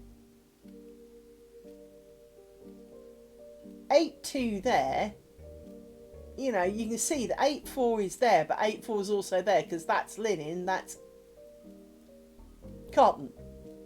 So they're not the same, right? And so it becomes an arbitrary imaginable number. Now, there is a chart where you can see the kind of pounds per square inch and kind of grade it all out. But again, they're all effectively, it feels like an arbitrary number. Because some go up, some go down. So some the big numbers are the smallest, and some the smallest numbers are the smallest. And it's just kind of like, dudes, I haven't got enough life to get a PhD in number and conversion theory. I just want to know how fucking big it is. Measure it in microns, or, microns, or whatever the fuck floats your boat. But pick one number that is a universal content, known constant. Whether that's, how many hours it will walk from one end of the thread to the other. I don't care what the constant is. But can you pick a fucking number like the width of, like I said, for me, this shit that says I am so many millimeters in diameter, perfect. I can do a lot with that. That tells me how many wraps to the inch.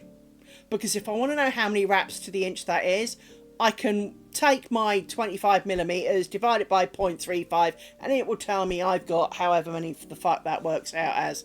She says, grabbing my calculator. Hang on. So 25 divided by 0.35. So that gives me 71 wraps to the inch. Great. Well, now I've got something I can compare it to. If you tell me wraps to the inch, well, again, you can work out how wide it is by going, I have an inch, divide it by the number of wraps, tells me how many millimeters that is. Great. Can work with that.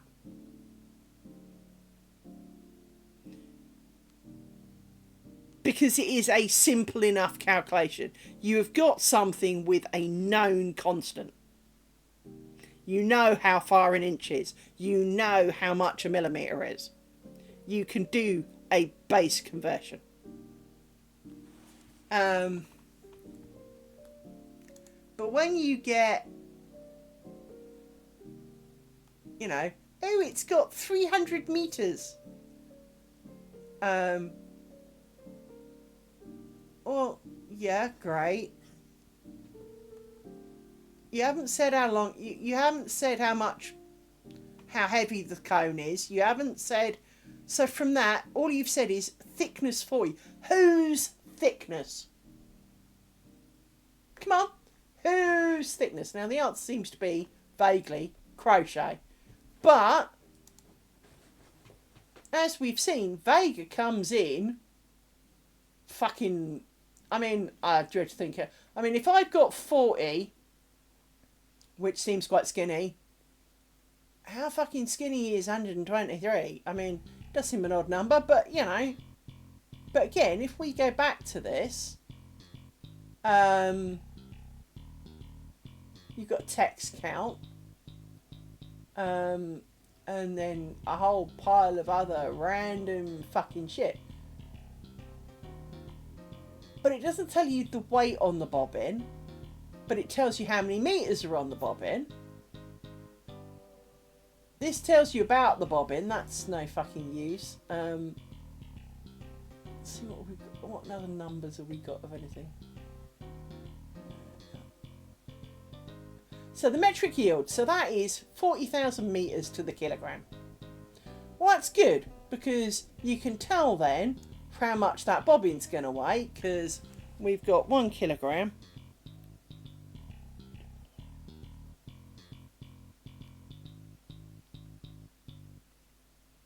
So that is 300 grams. I know that because it tells me that on that page, even though it doesn't actually tell me on that page. I can tell you that there's 300 grams of thread on that cone. So it's a big motherfucking cone. Great. But it does not tell me in a manner of usefulness the size of the cone.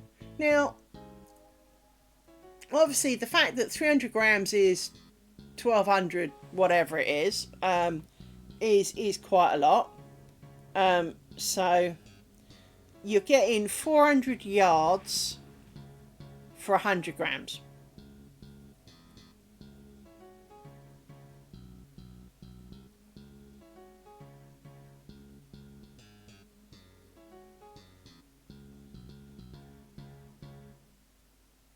Well, that then doesn't tie up with this shit where they're likely 20 things, and that says you've got meters, because of course, you know,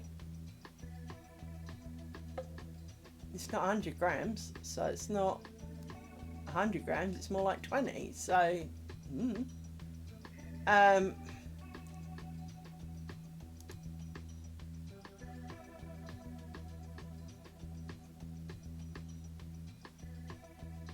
it tells you the twist. That's a good thing. So when you spin, normally you spin in one direction and ply in the other. So this tells you that it was spun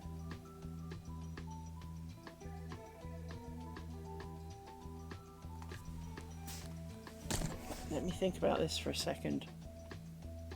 Let me use this as an example.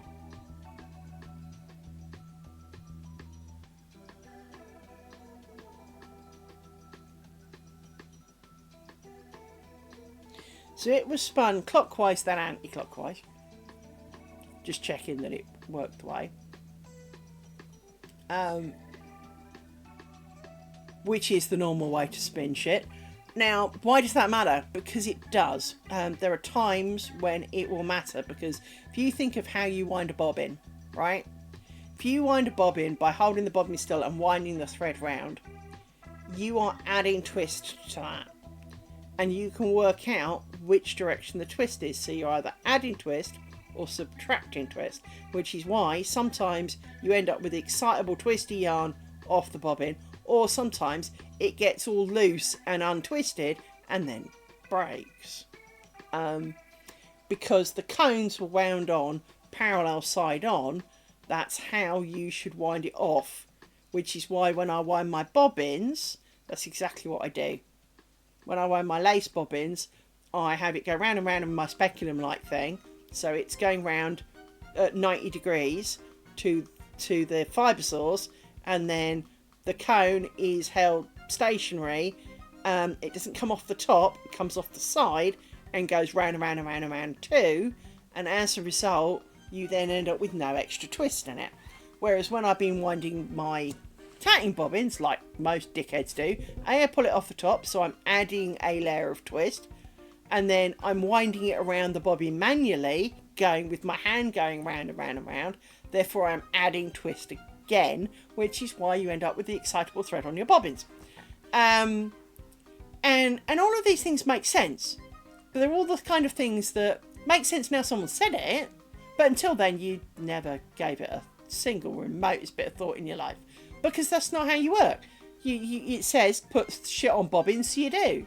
It doesn't specify that one should be rotating the bobbin, not your hand. Because, well, surely what difference does that make? The answer is a lot. But it would be nice if an awful lot of these threads, instead of just going, I'm this weight, gave us a useful fucking number, such as I am 0.35 millimeters wide.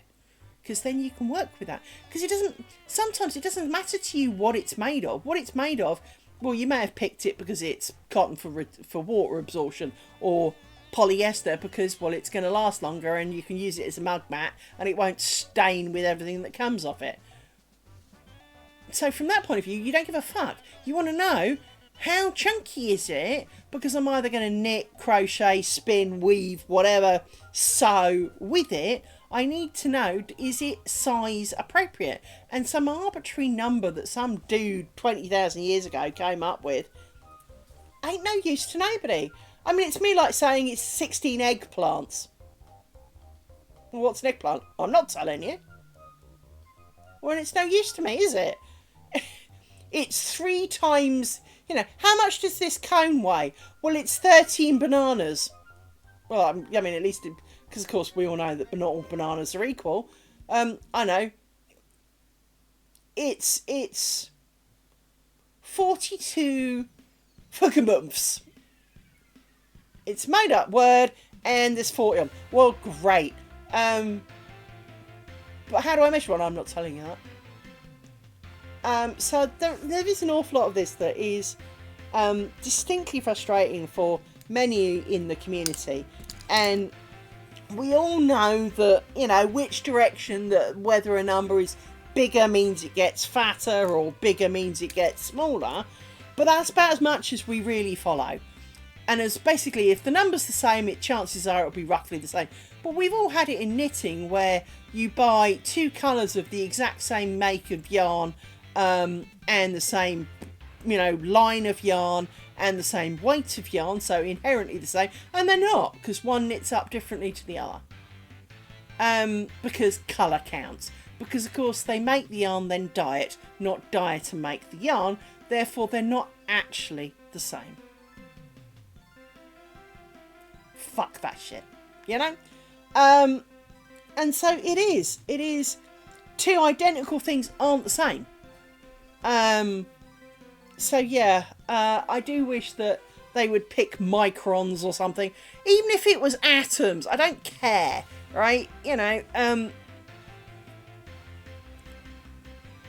well, and that's it, because again, the dye lot could make enough of a difference. Now, usually that is the colour. That's usually more about making sure that you don't have a colour jolt in the middle of your work.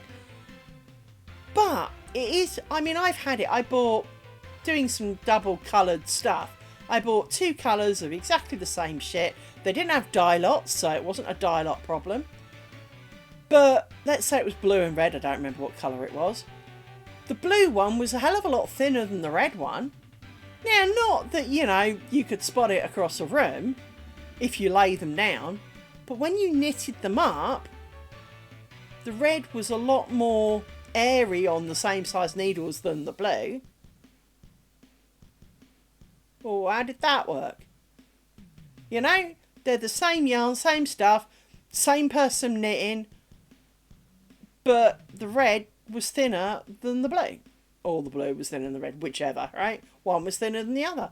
And you're left sitting there going, if I bought Robin double knit, you know, cotton or whatever, I expect it to be the same. It's not. So I, you know, again with these, cotton weight, sewing weight, they're just arbitrary fucking numbers, dude. But,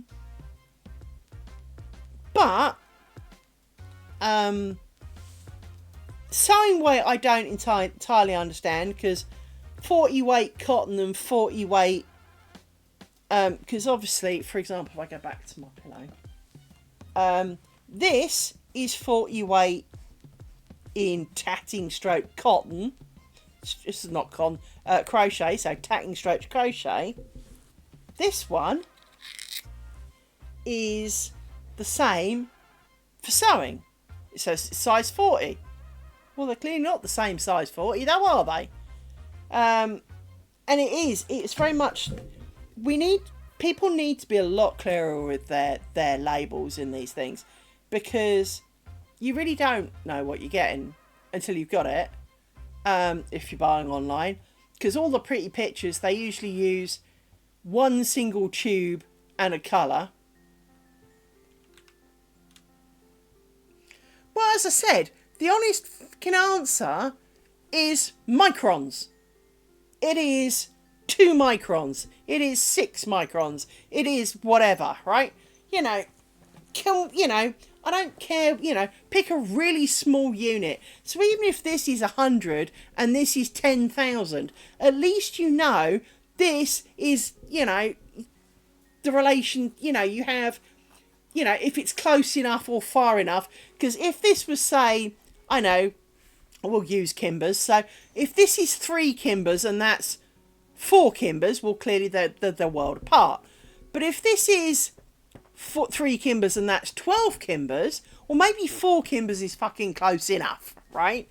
You can do a bit of educational guesswork, whereas at the moment it is done by thread, it is done by fibre type, so cotton, linen, silk, wool, all have their own one.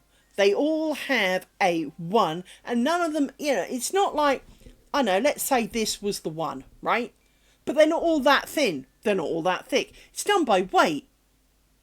But as we've already proved, if this is 40 times the one, well then, why is this not the one? It's still only made out the same weight, but this one's 40 times longer. Well, who picked the one as the one, right? That's like saying, Liz is 5'7", therefore that is one human tall.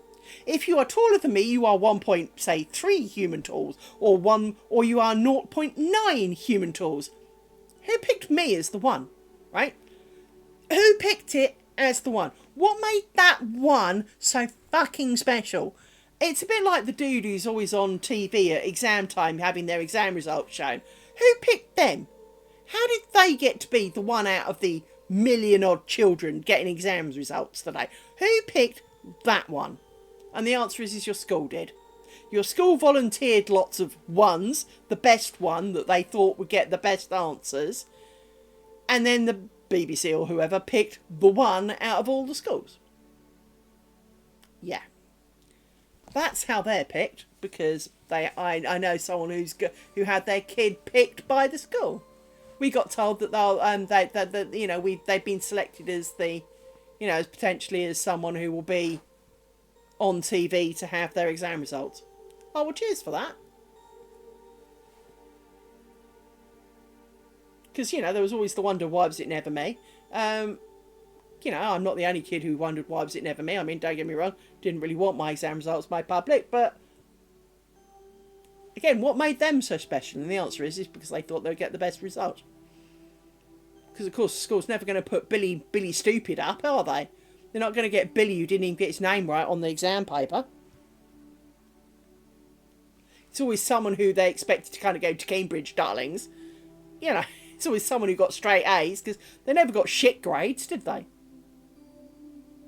When have you seen them open that paper and burst into tears because it said, you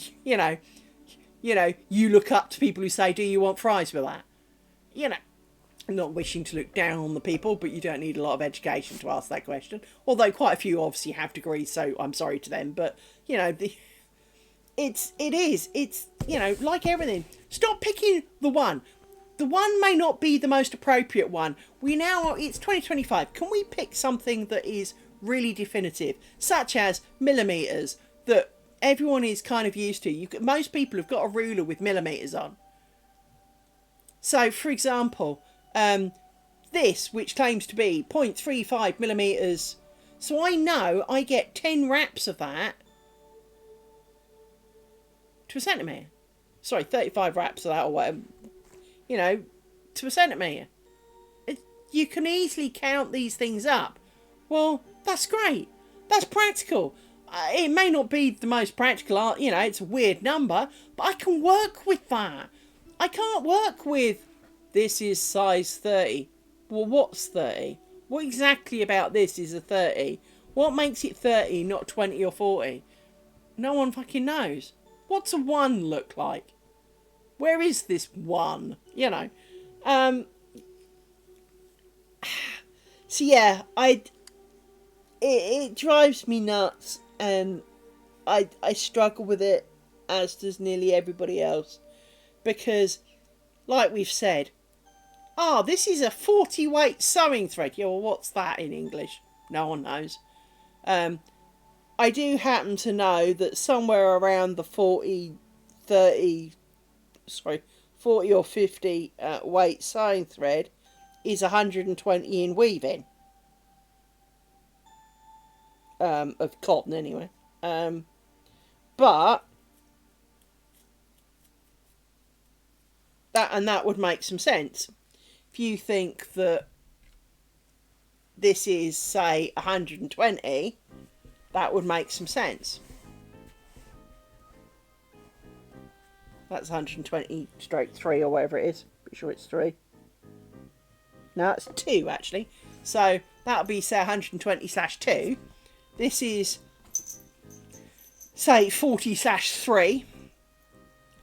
And that does make some sense. But it doesn't say that anywhere. There's no actual conversion for you that, you know, they never have any numbers on that you can go.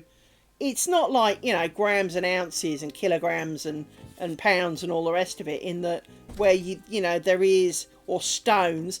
It's they're just random fucking numbers, and all you can do is go, well, in the same weight, this is thinner than that, but it doesn't tell you how that is in relation to that, which is crochet weights, or that which is knitting weights, or that which is weaving weights. And it shouldn't matter what you intend to use it for. I mean, I could weave with this. There's no reason why I couldn't be weaving with this. Certainly could weave with this. I think I have done. I've certainly the 8/4 weaving cotton that I use, that's sold as fucking knitting yarn, but it is also sold with weaving weights of 8/4. So hurrah!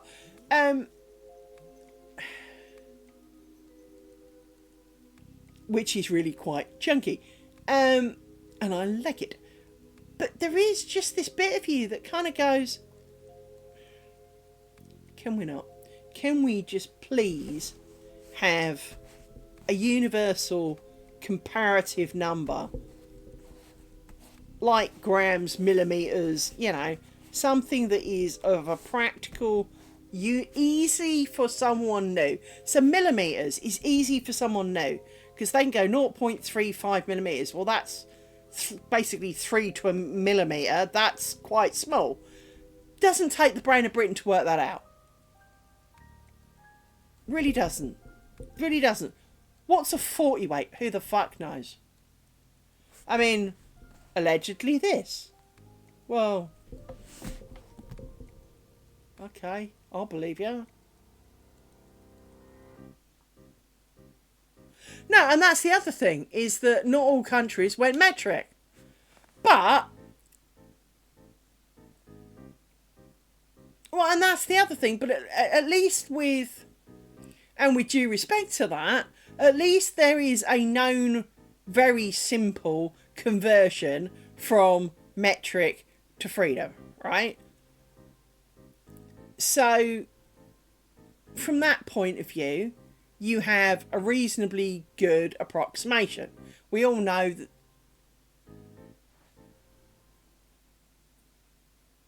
I mean, there is a lot of logic to the metric system, although I am an inches kind of girl. But, well, there is a bit of that. Well, apparently you all refused on the grounds it would cost too much to make the changes. Right? But, you know, if I look at this, I'll tell you it's nearly 2 inches wide, right?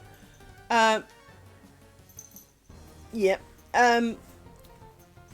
But, like everything, well, as we know, I measured my window. It's 18 inches wide and 97 centimetres long. I'm fucked up because I live in the middle, right? I measure myself in feet and inches. I weigh myself in pounds and stone. We buy our pints of beer in pints, but we buy our milk in litres. We drive miles to the gallon, but we buy our petrol in litres because it's smaller and it's cheaper. Well, it looks less scary on the billboard out the front. It used to be gallons, but I remember it being gallons, and I remember it being 47.5p a gallon. Sorry, but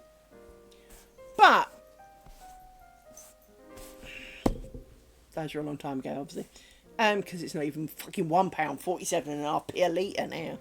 And by the way, America, there are not. You and we disagree on how many litres to a gallon. We do not agree what a gallon is, which is also slightly irritating. Yeah. You see, there's another one. A gallon's not even a fucking gallon. It depends on where you are. I mean, this is why we need proper, you know, if this is 0.35 millimetres, then fucking say so.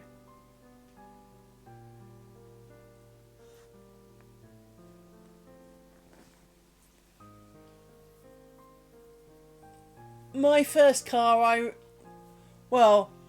think my first car was 42p a litre. I think it was 41.9p a litre. It might even be 39.9p a litre.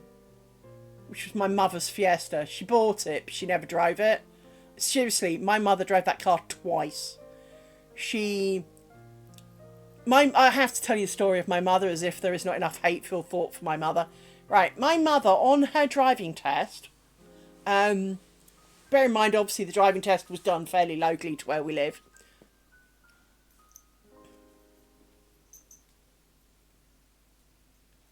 And people wonder why I don't go out. Yeah.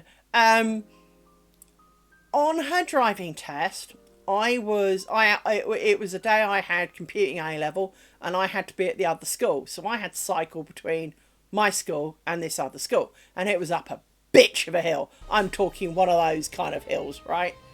And I was on the way back, and cycling along, checking behind me randomly because I'm a good cyclist usually, right?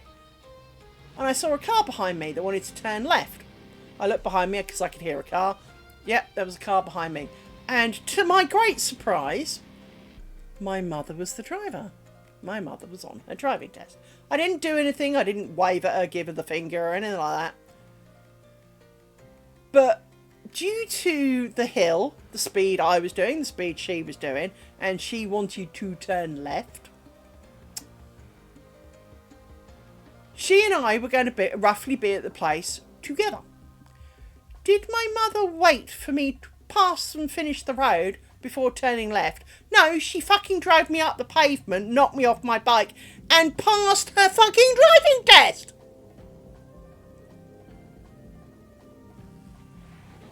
And when I got home, because obviously I expected her to fail, because they didn't even stop, right? So I obviously had to run off the road before she hit me. They didn't even notice. And I got home and I was like, "Hi Mum, did you fail your driving test then?" And she went, "No." She was really offended. "No, why would I?" "You ran me off the road." "What do you mean?" I said, "You drove down the big hill from Hayden School, right?" And she went, "Yes." And I went, "You turned left onto this road." I can remember the name of it back then. She went, "Yes." And I went, "At that corner, you ran me onto the pavement to avoid hitting you." And she went, "I didn't see you." "No, you didn't see your own daughter looking at you as the driver, because I looked behind long enough to see it was her driving and not just, there's a car. And you didn't notice that I'd had to veer onto the pavement and fell off because it was 4 inches up and I rammed into it. You didn't notice I fell off. I didn't see a cyclist," she said.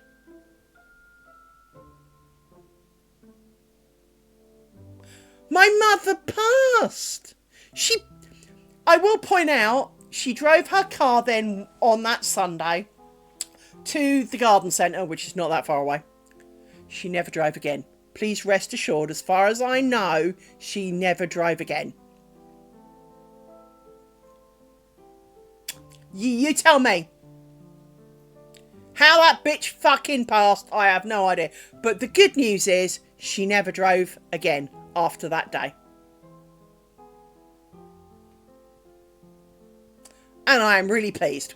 Because God help us, we do not need people like that on the fucking road. There are enough idiots out there. She at least had the good sense to stay off. So, +1 to my mother for recognising she should never have fucking done it and stayed off the road, right? But she'd bought a car.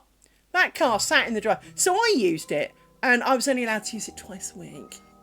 It didn't do anything else. She was never going to use it, but I was only allowed to use it twice a week.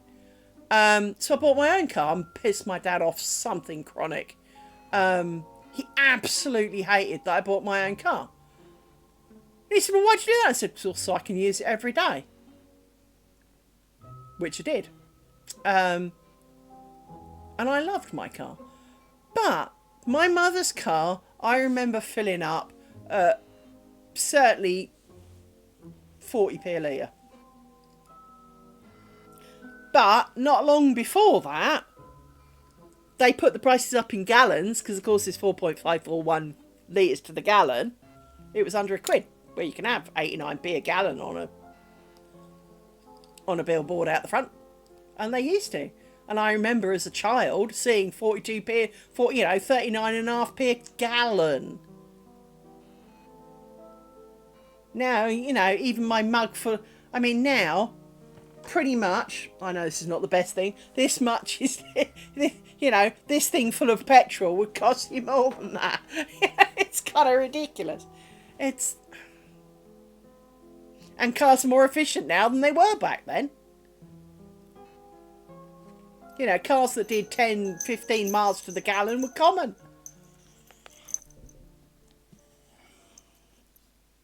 Hello. Oh, it's a dog. It's a dog. Oh. Come on then. Done the Rory climb up today, didn't you? Yes, you did. Oh, noses. Yes, that's right. It feels better for being licked. Yes, it does. Oh, big yawn. Oh dear. I think it is time for ordering nuggets, though. You're right. It is. It's nugget time. Yes. I do think we should have nuggets. I do think we should have nuggets. I do. What do you think? Is it nugget time? It is. Amy has decided that it is nugget time, and that I am being a poor mother and not ordering her nuggets. Yes, I know. I'm hungry too. I've been hungry all afternoon because I didn't have any breakfast because I only got up just before streaming. So I haven't had any food. You at least had a bonio. You did. I fed you it. Yes, I know. Oh, all excited. How can you be this excited? How can you be this excited, little one? Little one. Trample, trample, maul, maul. Yes, you are. All excited. All excited. How dear me. Rory's sort of watching her going, what the fuck is she on? This is why you're a little crackhead. Yes, because you're easily excitable. Rory would like it. Rory would like nuggets too. And a hug. But Rory is sitting quietly, whereas you are leaping around like a little fucking mountain goat. Yes, you are. You are part mountain goat. Yes, you are. Mwah! Mwah! Yes, you are. Oh, wretched animals. So yes, I'm now going to go and order some nuggets. And we unite amongst the internet, determining that we should have a far better unit of measurement for threads and yarns and shit and bollocks, because, well, just tell us how fucking big it is. Don't call it 3 bananas and compared, and this one's 2 pears and that one's a grapefruit. It just tell us how big it is. Please. Thank you. The crafting community would appreciate it. Thanks. Even if you wanted to put the crochet is this and weaving is that, a bit like ingredients list, make it mandatory to put actual size on it, so that we can go, this may be a sports weight knitting thing, but it's actually 4mm. I can cope with that, because 4mm is a tangible thing. Again, for the freedom units, I maybe there should be the, freedom units in your country on it. But, again, there is at least a conversion of multiplying it up and all the rest of it. So,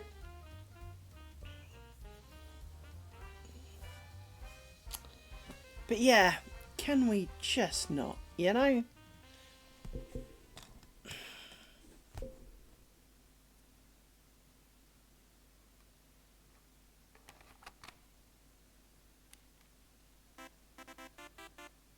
It's the other way around, isn't it? Isn't it 2.21 kilometres to the mile? Oh, let me ask Google.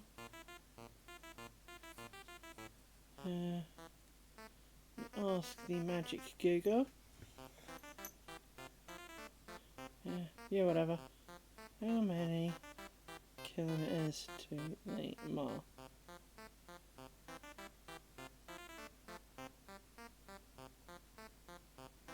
Yeah, so 1.6 kilometres to a mile.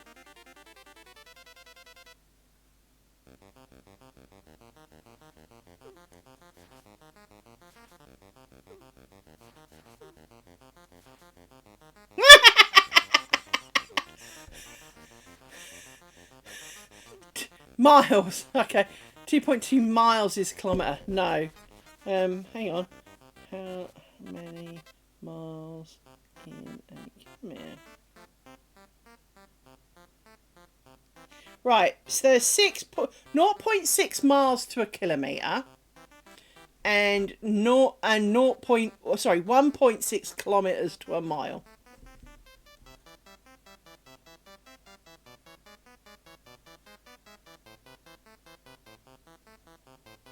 Although I would also like to show you this. I'm sure my co-worker won't mind. Let me show you a picture he sent me, which was the funniest fucking shit. Where it is. I want you to read this very carefully, if you can. Basically, would 2 first-class stamps cover £3.30 postage? So he wants £3.30 of postage. Would 2 first-class stamps cover it? And the AI response said, no, 2 first-class stamps would not cover £3.30. I can't read it from there. As 2 current first-class stamps would only be worth £3.40. Well, as far as everyone here is... Well, I'm pretty sure that £3.40 is more than £3.30. But there it says... £3.40 is not enough to cover a £3.30 postage.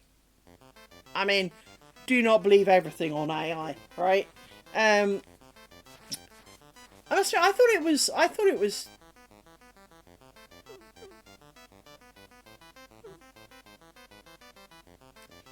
They did, but if you overpay on postage, it's fine. It's underpaying that's the problem. So £3.40 of postage would cover a post that needs £3.30. Well, this is the problem. But people believe things. People would believe the fact that £3.40 isn't enough to pay £3.30's worth of postage. Surely it is with 10p spare by everyone else's maths. But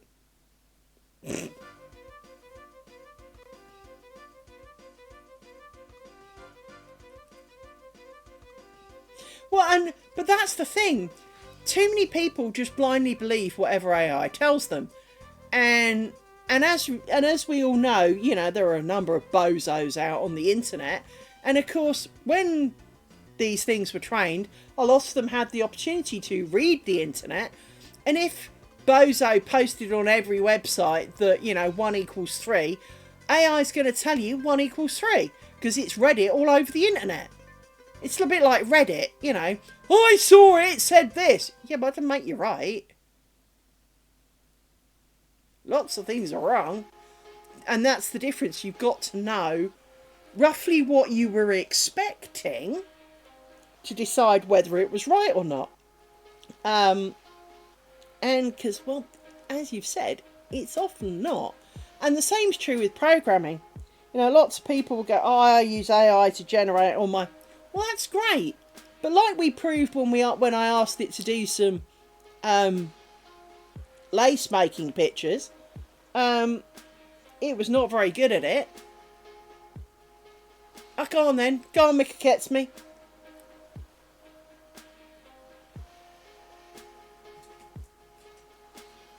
I'm taking my ear thing out because it's making my other ear sore. Oh, I've already got one sore already.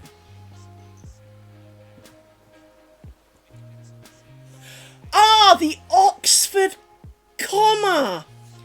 Okay, Mika Ketsme. Well, the correct answer is the Oxford comma, so yes, you do. But to all the lazy wankers and the fact that no one can be asked, no, we don't. The answer is it's therefore complicated. It is known as the Oxford comma. So you do 1, 2, 3, and 4.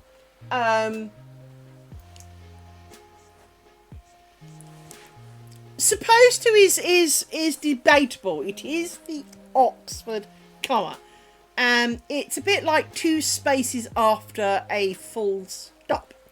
The reason 2 spaces were done after a full stop was for typing purposes, but again, it is something. Grammarly is not fucking with you. No, it is a thing, but we refer to that as the Oxford comma. So you can go about your day being all pretentious and going, "Hey, I see you're not using the Oxford comma," and be a bit of a knob. But yes, grammatically and truly, Oxford's probably right. But it's after all, he wrote a fucking dictionary. So he is well versed in the English literacy stakes. Unlike my good self, who got a D in English first time round. So, I'm hardly one to pride myself there. But it is known as the Oxford comma. And, if you were saying Billy, Sally and I, you wouldn't necessarily put a comma in. But then it's a bit like... There are lots of things people say that are not grammatically correct.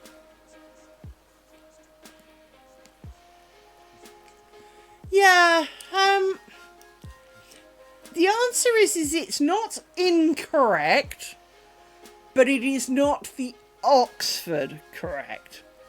Again, it's a bit like centimetres and freedom units in that neither is right, neither is wrong. They are a standard, and you can choose to or not to. I think the Oxford comma is less common than it used to be.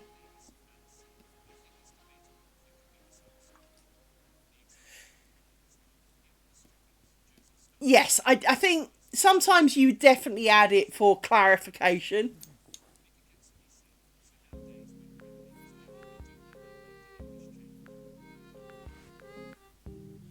Yeah, I think it is difficult, but I think Dark Lady did kind of nail it on the head. There are times where you want the comma to differentiate more clearly ends of chunks of things. Although in yours thing you probably have a colon after strippers, but it would be that kind of, because otherwise you can read it funny. So it is, but I think as a whole the Oxford comma has mostly died. Oh, semicolons. Colons and semicolons are a bit weird, and I do use them, but I probably use them absolutely wrongly. So, for example, in your sentence, like, here are the strippers, Joseph, Stalin and Hitler.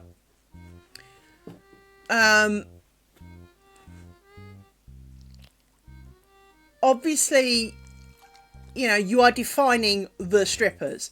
So in my eyes, you could very much have a colon after strippers. Here are the strippers, colon, Joseph Stalin, Hitler, right? Semicolons are what I would... Yes, that they are kind of a definition of that which went before, would be my example.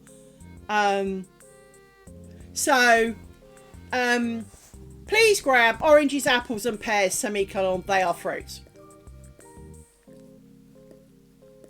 That would... Oh, fuck. It censored Joseph. Well, that's a bit shit. But... I think that's where you'd use it. So you would have, apples, apples, oranges, pears, semicolon, these are fruits, full stop. That kind of thing. But I am not a grammar dude. I got taught fucking no grammar other than nouns, verbs, adjectives, capital letters at the front, full stops at the end, and commas in the middle. It's kind of, you know, so I am not. Yeah. I'm only going by that which I've seen, not what I was taught. So it doesn't mean it's right. But things like, but this is,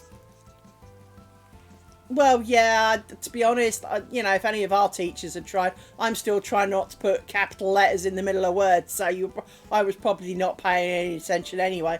But I'm pretty sure I never actually got taught it. See, for me, and I know this is going to sound really pedantic, but I know that there are... Hang on, I've got dog hair. Thanks, dog. So, nouns, pronouns, adjectives, adverbs. Why the fuck do we need to name them? You know?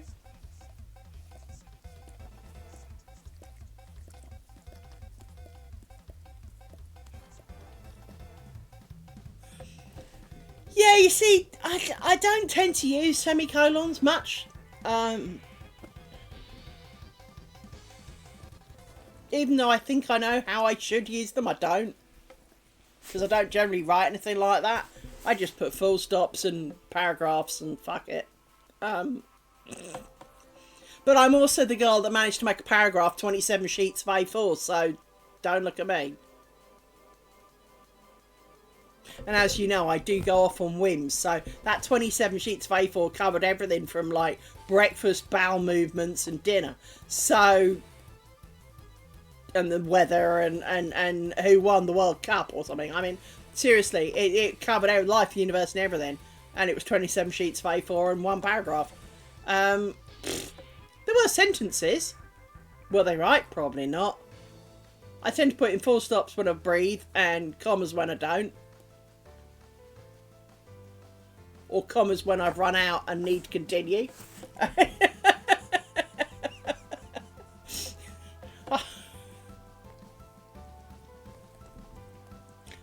I mean, there are times for commas, such as lists. Or Andy says, comma, you know, blah, but, yeah. No, I'm not good at grammar. Not good at grammar. You see, we've all learnt stuff today. We've learnt about yarn sizes, and now we're learning about grammar. Go us!